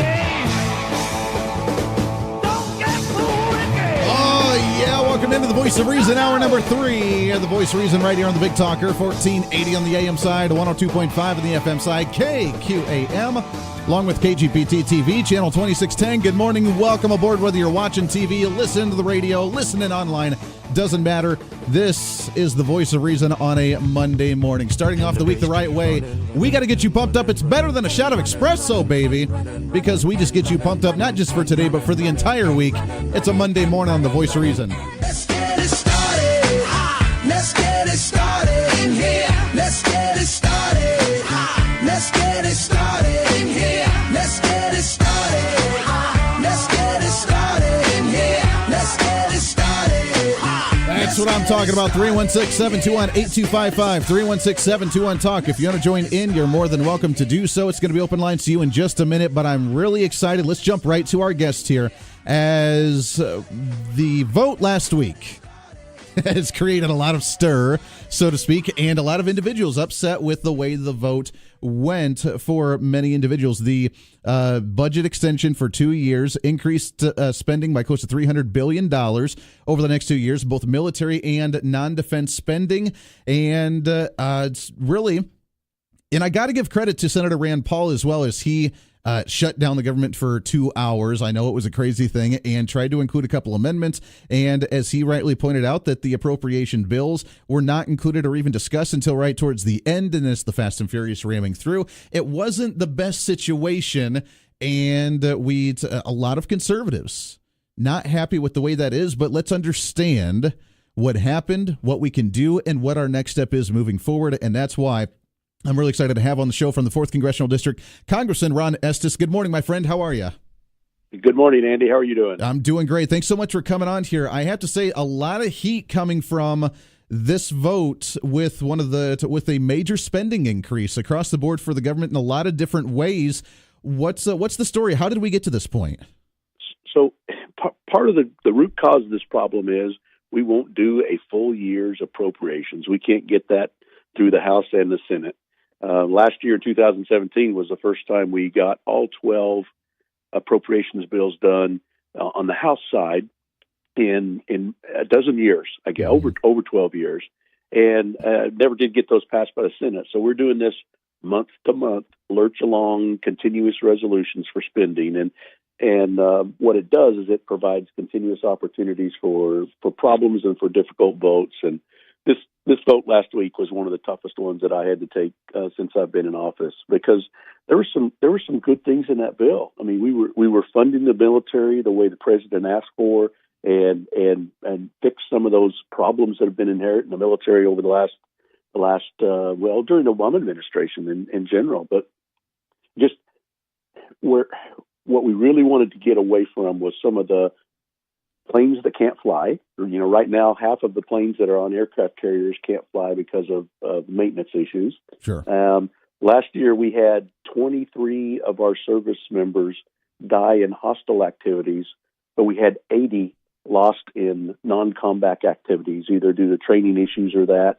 And so what's been happening is cut maintenance, they cut training, and so we've got to back and reinforce that. And that was one of the good things in the bill. We also helped some funding for doctors and hospitals in rural areas and community health centers. But the bad part about it, and this is what I really, really struggled with, is that we were raising the budget caps for the next 2 years in order to provide that additional military spending. And at the federal level, we do a 2-step process to spend money. The first is to set a budget that says here's the maximum amount of money we're going to spend, and then we come back with the appropriations process to say, okay, we're going to take that amount of money, and these are the programs we're going to spend it on. And so some of that program analysis starts when you build the budget, but at the end of the day, we do come back in, and we'll have a second step to actually fill out the official appropriations and how that money's spent.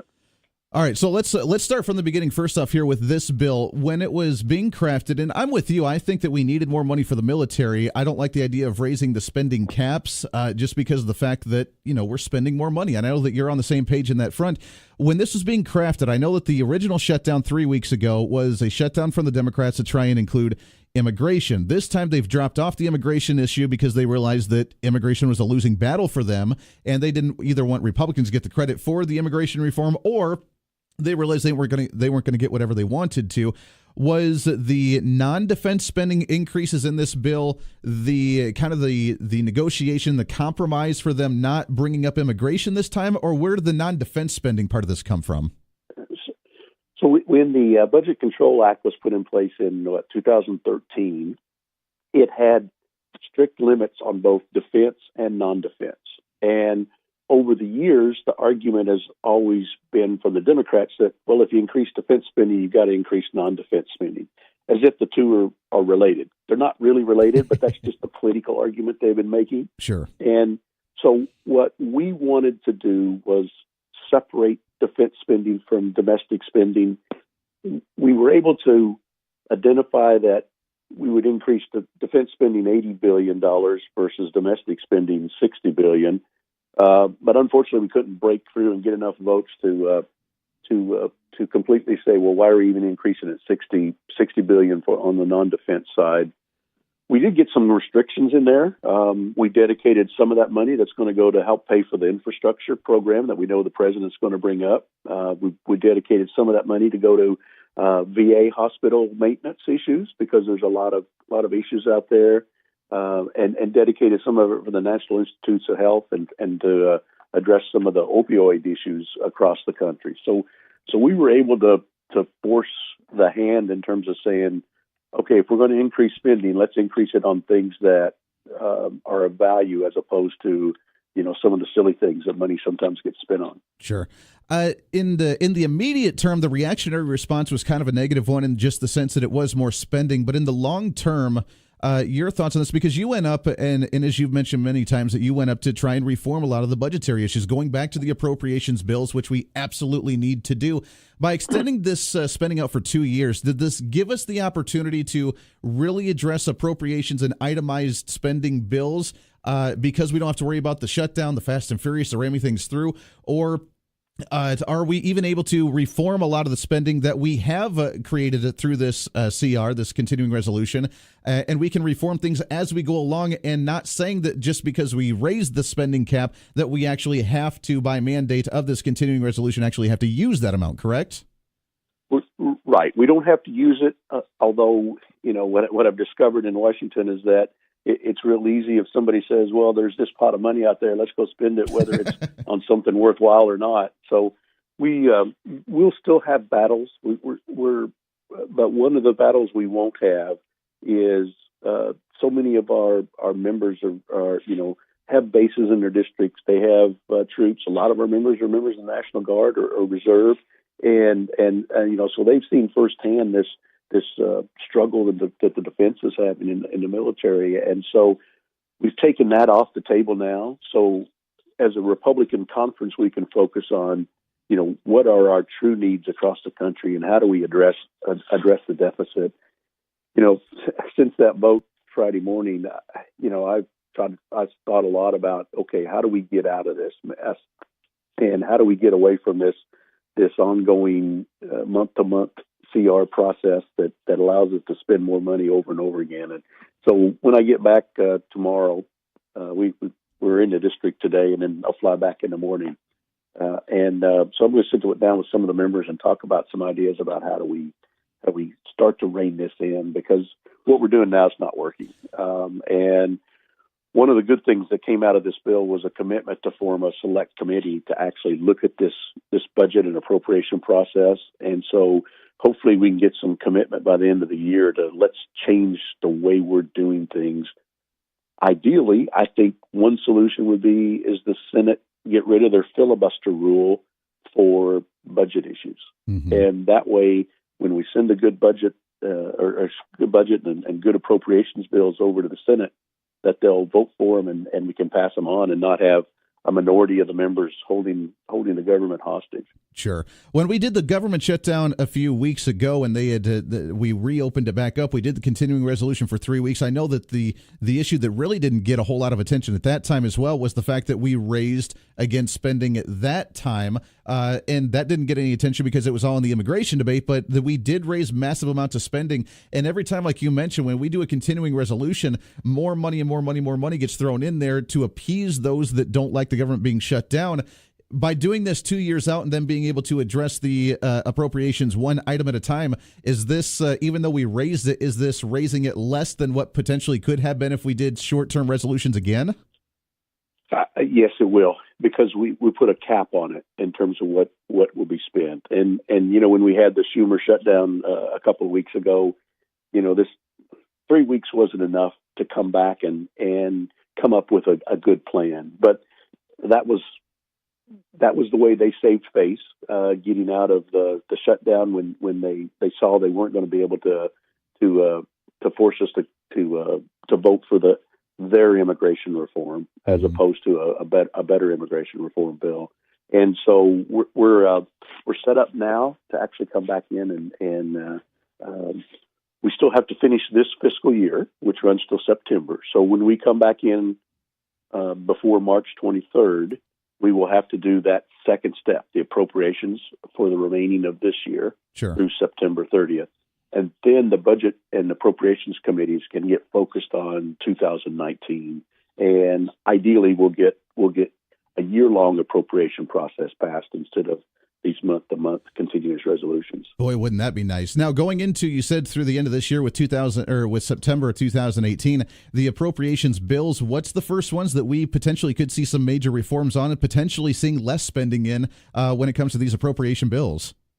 So, it's really there's two things that have to happen. One is, between now and March 23rd, we've got to identify what we're going to spend for the rest of this year through September. And then from there on, the Appropriations Committee going in and looking at 2019 will come up with new appropriations bills. So there's 12 different categories ranging from, the military and VA and EPA and agriculture. And so all of those different categories to fund the government, that makes up the 12 different appropriations bills. So in each of those areas, we can look at ways to reform. One of the things that's due this year is a reauthorization of the Farm Bill, and we're looking at some opportunities there to save some money, particularly on food stamp, do some reform there on food stamps. We want to make sure we get the Farm Bill passed so that we have that backstop, the particularly crop insurance, just as a backstop for farmers when they have a disaster, so we don't have to come back and do disaster funding just because we've had a bad production year. Sure. Lots to it, though. We just got about a minute left with you, Congressman Ron Estes. Talk about the political landscape up there right now, because if we had more of a conservative majority in either chamber, the House or the Senate, I don't know, maybe we wouldn't see as much of the spending increase that we saw in this continuing resolution. On the other hand, right now, the realistic landscape is in the Senate. Did they have a lot of say in what was crafted from the House bill so that we wouldn't have to do like we did before, the two different bills during the tax cut from both chambers come to the joint committee and then do something else? Was this kind of an inflection of, we know what the Senate's going to be able to pass and not pass, and that's what we had to create here? Yeah, this whole process gets caught up because of the structure of the Senate, and it's really unfortunate we don't have more Republicans in the Senate. We've got a good mix of Republicans in the House. I mean, granted, we could use more conservative members, but each district's different across the country. We've got good Republicans from districts that Hillary Clinton won, and we want to keep those as members. And so, we'll craft a bill that works, and we can get 218 votes out of our 241. And then it goes over to the Senate, and we don't have 60 senators there that stand up and vote for the right thing. And so that allows them to play the games and to stop things. So we need to get more Republicans elected to the Senate. We need to make sure that we focus on how do we spend the right amount of money that we're bringing in and not more money than we're bringing in. Sure. Got to ask you last question. Senator Rand Paul that did his little bit of filibuster that night before they actually passed it. What was your thoughts on him? Everybody says that he was grandstanding, that it wasn't going to help the process. Him wanting to call out a lot of Republicans for wanting to raise the spending. But what was your take on his message that night? Well, it did appear, it could appear, and somebody wants to call it grandstanding, and I've heard people say critical things about him, but he's making very valid points.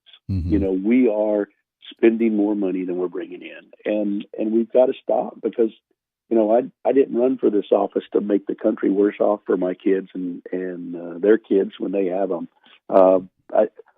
So what he's talking about is true. I mean, we need to rein back in our spending, and that's something that we're just. But it's a process to get the political will to do. Sure. Yeah. Well, and it's a process. And as you mentioned, I mean, if we're able to address the biggest focus that we need to have, regardless of these continuing resolutions, in my opinion, is the fact that, like you mentioned, going back to the appropriations bills, itemized based on different industries, based on different areas of the government. And if we can start reforming them one by one, then it's like the saving the pennies in the couch that we're going to be able to actually start saving money, start shortening our budget a little bit. We can see us going on the right track, but it's going to take some time. That's right. It takes, and that's probably the other thing I learned in Washington is we always put things off, so it always takes more time than it should. Well, that is very true. Congressman Ron Estes, we appreciate you coming on, my friend, explaining this a little bit. Keep up the great work. We want to talk to you again here real soon.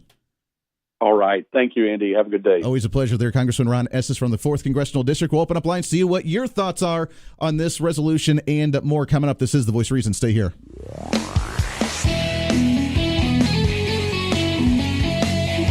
The Voice of Reason with Andy Hoosier.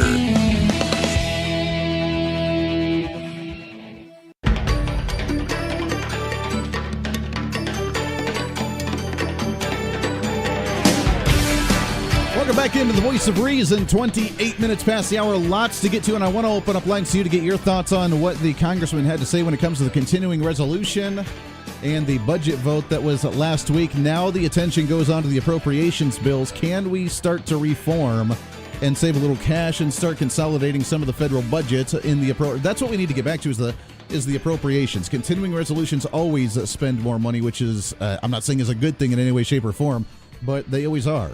Because you don't get to do an itemized look at what's being spent and what's going out. You just kind of do it as the lump sum, which we've been doing for years. We've been doing that for years of the continuing resolutions. It's, you know what? A big stimulus package, one big lump sum, pass it, and then we'll figure out what's in it, right? That's what they've been doing for a while. I do want to do another registrant today. It is number 2. Okay, here we go, people. Call now at 721-8255 for your ultimate Valentine's on KQAM. There it is. Let's do caller number 3. Caller number 3 at 721-8255, 721-TALK will get you an opportunity to get registered for the ultimate Valentine's Day gift from KQAM and Auto Tech. $75 value, including the free oil change, windshield wiper, and blade replacement, wash and vacuum of your vehicle inside and out, along with the box of chocolates and roses. Let's get you registered. There's just a few slots left. We'll give this away on Wednesday. Caller number 3 right now at 721-8255, 721-TALK. This is The Voice of Reason. Lots more coming up. Stay here.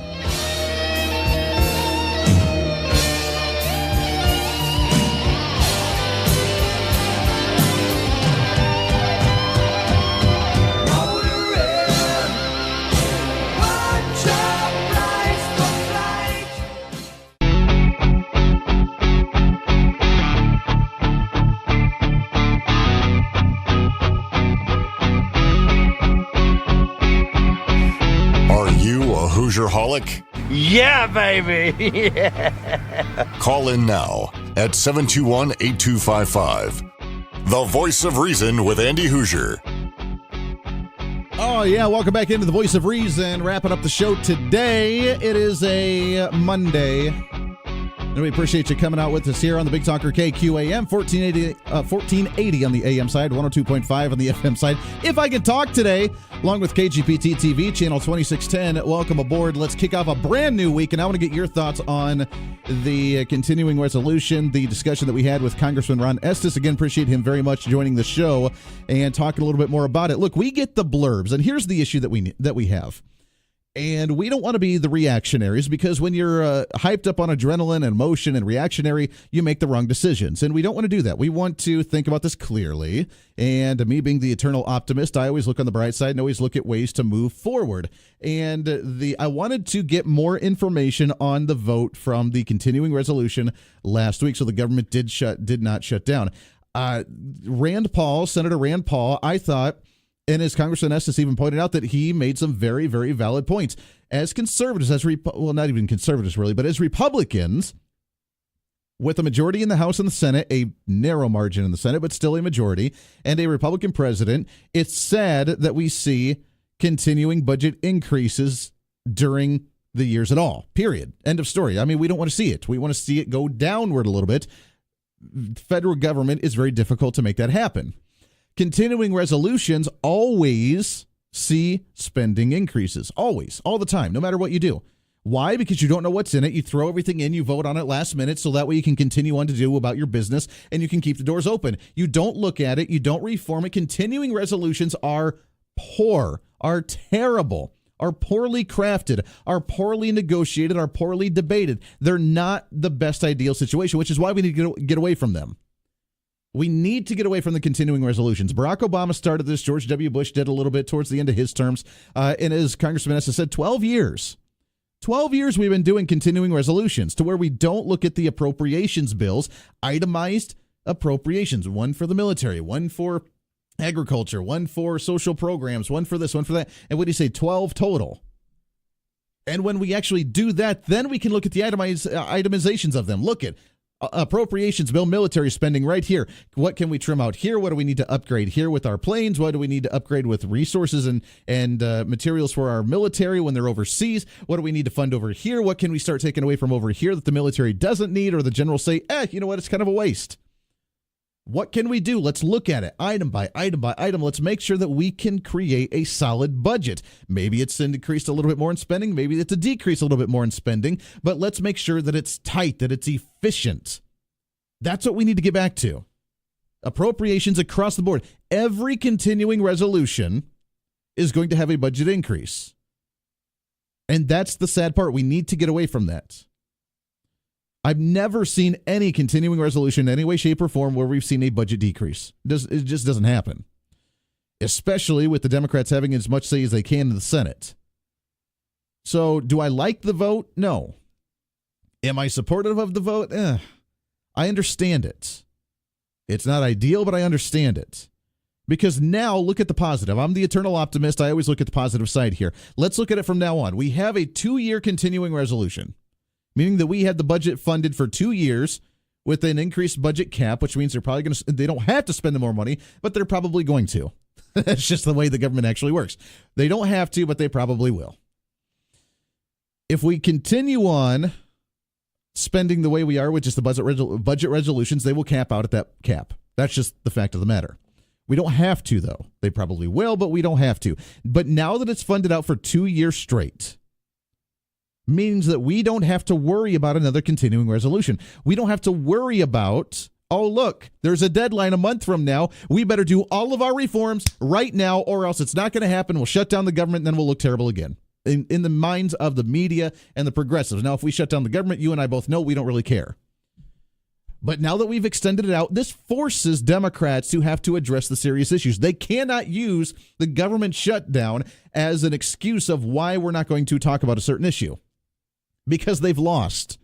They don't know what exactly they're fighting for right now. They thought they were going to fight for immigration during the last budget shutdown, and it didn't work out in their favor. We shut down for 3 days, 2 of them being over the weekend. They shut down for 1 day during the work week. And okay, you know what? As long as you promise to talk about immigration reform, then we'll open it back up and we'll agree to this. We didn't mention, though, was that there was a spending increase in that continuing resolution for 3 weeks. Now that we've hit this one, we're not going to get anything done if we continue to do this every 3 weeks, every month, or so on and so forth. We're not going to get anything productively done. It's all going to be about the battle of what's going to come next, what agenda we're going to threaten to shut down the government for, and then we're going to increase our spending with another continuing resolution, and then we're going to have to address it again a month later. It's non-productivity. Let's address something. Do I like to see more money going out? No, but at the same time, now we have 2 years. We have the end of this year and we have next year that we get to look at the appropriations. We get to look at actually reforming spending. We get to look at the byproduct here, the positive byproduct of not having to worry about a government shutdown, the threats that come along with it, the political BS that goes along with it in that sense, and we get to actually do something productive. That's the way I want to see it. Maybe that's not the right way to look at it, and I want to hear from you if you do disagree with that, but at the same time, being the eternal optimist, I'm always looking forward. I don't care what happened a week ago. I want to remember it, but I don't want to stew on it. I don't want to dwell on it. I want to look at the positives of the position that we're put in. The chessboard has moved again. The pieces have moved across the board in a different position, and now it's time for you and I, the conservatives, the non-reactionary conservatives, to analyze the board again. And the opportunity is that right now we don't have to worry about the threats of the Democrats wanting to do a non-budgetary issue during a budgetary debate, shut down the government, be non-productive, because we're still spending. Look, I don't care the government shuts down, but at the same time, everybody gets a vacation day. All these government employees get a vacation day off. They still get paid for it. They get furloughed. Nothing changes. We just spend more money with them not actually doing anything, which you can actually argue that they don't do anything on a daily basis anyways. But I digress. Now we can focus on issues. We can work on appropriations. We can work on immigration. We can work on the wall. We can work on X, Y, and Z. We can work on repealing Obamacare. We can work on actually doing the things that needs to be done in a productive way with Republican control. Minimal, but still Republican control. Here's the next motive and the mood that the Republicans need to come out with, because they are getting hit on this, and they are getting attacked on this. What they need to look at now is the PR going into the midterm elections and saying, look, we had to because the Democrats have enough control that we could not do anything about that continuing resolution. We have a major opportunity right now to do major budget reforms with appropriations bills. We have major opportunity to do something extremely productive by being able to look at appropriations and the 12 different itemized appropriation bills and look at it for the little bit of reform we can do for the end of this year and then major reform for next year. We don't have to worry about a government shutdown. We don't have to worry about the Democrats trying to hold that over our heads. We don't have to worry about them threatening to use that in order for them to gain their political agenda. They don't have any political capital anymore. They're done. They have zero political capital to come after conservatives or Republicans now. Because what do they have against us? As long as we can do an appropriations bill that does a reform, we can fight for Republicans to vote for that and be able to vote for the spending cuts, vote for an appropriations reform, and the Democrats cannot do a thing about it. And that's how the PR needs to play out for the Republicans now. Because the Democrats are going to say, oh, look, the hypocritical Republicans wanting to spend more through a continuing resolution. Look at them. They said they wanted to reform. They spent more money. Let's actually get somebody in there that says what they're going to do or do what they're going to say. Republicans need to come out and say, look, now the Democrats cannot hold anything over our heads. They cannot threaten us with anything. They have zero political capital to use against us. It is all us now. Let's focus on the resolutions. Let's focus on the appropriations. Let's focus on the reforms, and then let's see something productive come out of this. Maybe I'm talking wrong here, but I, being the eternal optimist, like to see the light, and this is the way that we move forward with this. Would I have liked to have seen the vote no on that? Yeah, probably. But I understand it. I don't like it, but I understand it because that's the political world that we live in, unfortunately. 3167, I don't know how people live up there in D.C. I really don't know how they do it. The games that you have to play and the get along at times. And look, Congressman Estes and some of the others could have voted no on there, and it still would have passed, and they could have said, you know what, I probably stood no against it. But at the same time, if they label themselves, which I don't know, some people may have done that. At the same time, the political landscape that if you label yourself as a always no kind of individual like that, you're not part of the discussion. They shun you. They oust you to where you don't have a voice. And if you have an opportunity to have a voice and be part of the real reform that's happening, then it's the long-term game. It's not the immediate reactionary. It's not the one vote issue that we're on. It is the long-term game that we play. We need to be like the progressives back during FDR, looking at the long-term agenda, chipping things away little by little by little. It's going to take a long time to get to where we need to be. It's going to take a long time for us to get done what we need to get done. And it's not going to happen overnight. And it's not going to be one vote. It's not going to be one CR, continuing resolution. It's not going to be one bill. It's going to be the onset of a really long time. Let's use this to our advantage. We may not like the outcome of this one, but let's use it to our advantage because that is how we're going to win the long-term war. We may have lost the battle, but we're never going to lose the war as long as we keep our heads on and we think smartly about this. 316-721-8255. Let's go to the phones, get your thoughts. Maybe you completely disagree with me. That's okay, and I want to hear from you on that if that's the case. Good morning. What's your name? Hi, Andy. It's Pam. Hi, Pam. How are you today? Oh, just been kind of off and on with the crud like everybody. It's a battle. I tell you what, our daughter, our 3-year-old, woke up last night about 1 o'clock having a fever of like 102, and she was feeling sick, and the onset of the flu stuff. I don't want to get it, and we just got it out of our house. I don't know why it's coming back in already. Oh, because everybody is sick. It's ridiculous. This is ridiculous. I've never seen people so sick for so long before. Hey, I've been wearing a mask everywhere I go. Good I feel like golly. I live in China. Yeah, no doubt. No doubt. Well, I want you to set me straight here. Mm-hmm. These CRs, Yes. aren't they in lieu of a budget? Yes, the continuing resolution means that the budget has ended, and in order for the government to stay open, they need to create the continuing resolution to allow the government to keep funding itself, because they have to have, every year, it's constitutional for the government to have a budget in place, so that way they know exactly what they're spending on. The continuing resolution means that they've ended their budget. They don't know what can be funded next time, so they need to pass a continuing resolution to allow the government to stay open and spend the money that it has given itself and allotted itself in order to spend. That's what I thought. We've just been playing this game for so many years. Exactly. I forgot that they're required to have some form of budget every year. Exactly. And that's why they've done it. And that's the sneakiness that's been happening for a long time, is instead of looking at an appropriations bill of an itemized, one appropriations bill for the military and defense, one appropriations spending bill for social programs and domestic, and it goes on and it breaks it down. And then we can look at them and say, all right, today we're going to look at the military appropriation bill. What's being spent? What can we improve on? What can we pull back on? What we can reform here? And we can actually see exactly what's in it. Under Barack Obama, we saw the stimulus packages, the continuing resolutions, where everybody threw anything that they wanted to in there. Any special interest spending, any special projects in their home state or their districts, any whatever they wanted to. No one knew what the hell was in it. And then we passed it because they said, if we don't, we're going to shut down the government. And so everybody throws everything in. We massively increase spending, and then we just pass it and let it be. And every time we do a continuing resolution, that ends up happening, which is why we need to get away from that altogether, go back to the appropriations, and this gives us the opportunity to do so. Well, I certainly hope they take advantage of this situation. You're right. I don't know what I'm to going do with these guys if they continue on as they have been. Exactly. And I'm right there with you. Yeah, I don't like the fact that we did the continuing resolution this time, but at the same time, it does take the threat of the shutdowns and the non-topical issues agenda away from the Democrats to do whatever they want to with it. Now we have an opportunity to do a major appropriations reform, go back to appropriations bills, and it gives us the time and opportunity to do so. So I see this as the optimistic opportunity. Well, but if they don't utilize it, then they've blown their opportunity to do so, and then we're in a world of hurt. Yeah, if they just sit back and don't pay any attention. Because, I mean, like you say, this is so much better than these 30, 60, 90-day things.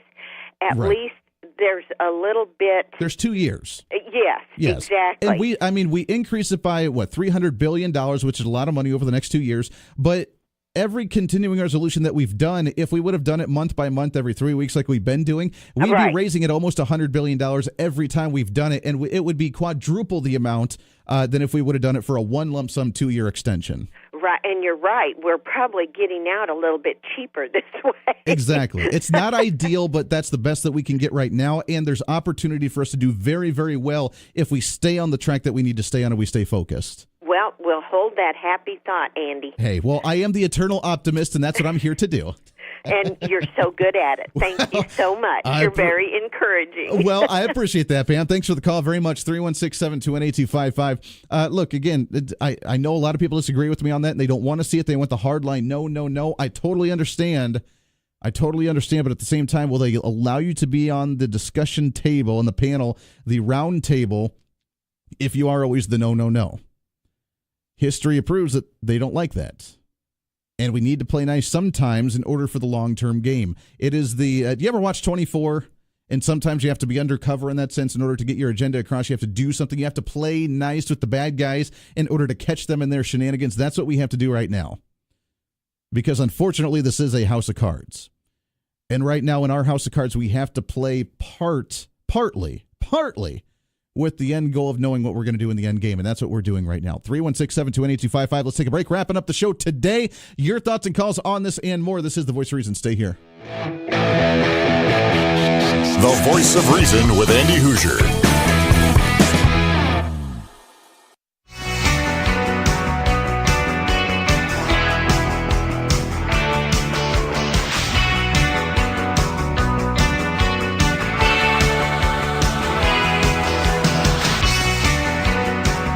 Baby, wrapping up the show today. Welcome back into the Voice of Reason right here on the Big Talker KQAM along with KGPT TV. Welcome aboard. What a show it's been. So much information, so much discussion when it comes to our elected officials. Thanks again to State Representative Leo Delperdang joining the show, Congressman Ron Estes, Tony Gillette. If you do want to get involved again with the Convention of States movement, it's going to go to the committee on Wednesday. Show up there. They're going to be walking around, going door to door to the congressmen and women's offices, encouraging them to support the Convention of States. So more information on that. Also, I believe there's a rally this week, too. I'll have to get the information on it. But a rally for Medicaid expansion, and you can show up to show your distaste for Medicaid expansion if you choose to do so. So you have an opportunity there. I'll have more information on that tomorrow for you, and that way you can get involved. Ways that we can change the outcome. We can change the landscape. You and I, we can do that. I know it seems far-fetched. I know it seems out of our realm. I know it seems that we're up against a big machine. We're up against the mother country, my friends. We're up against something very, very bad. But we have an opportunity. We can do it. All we got to do is have the knowledge. All we got to do is think long-term. All we got to do is think about the best way to advance our agenda, and you and I can do that together. I'll do the best that I can to get you that information as always. But it's up to you with your vote, with your phone call, with your activism, with your emails, with you showing up to the rallies, with you doing what you can do to make that difference. Because this is our state, and we're going to protect it the best way that we know how. This is your show. It's time to speak up, speak out, speak loud, speak proud, speak the truth, and always speak some reason. This is The Voice of Reason. Have a great Monday, everybody.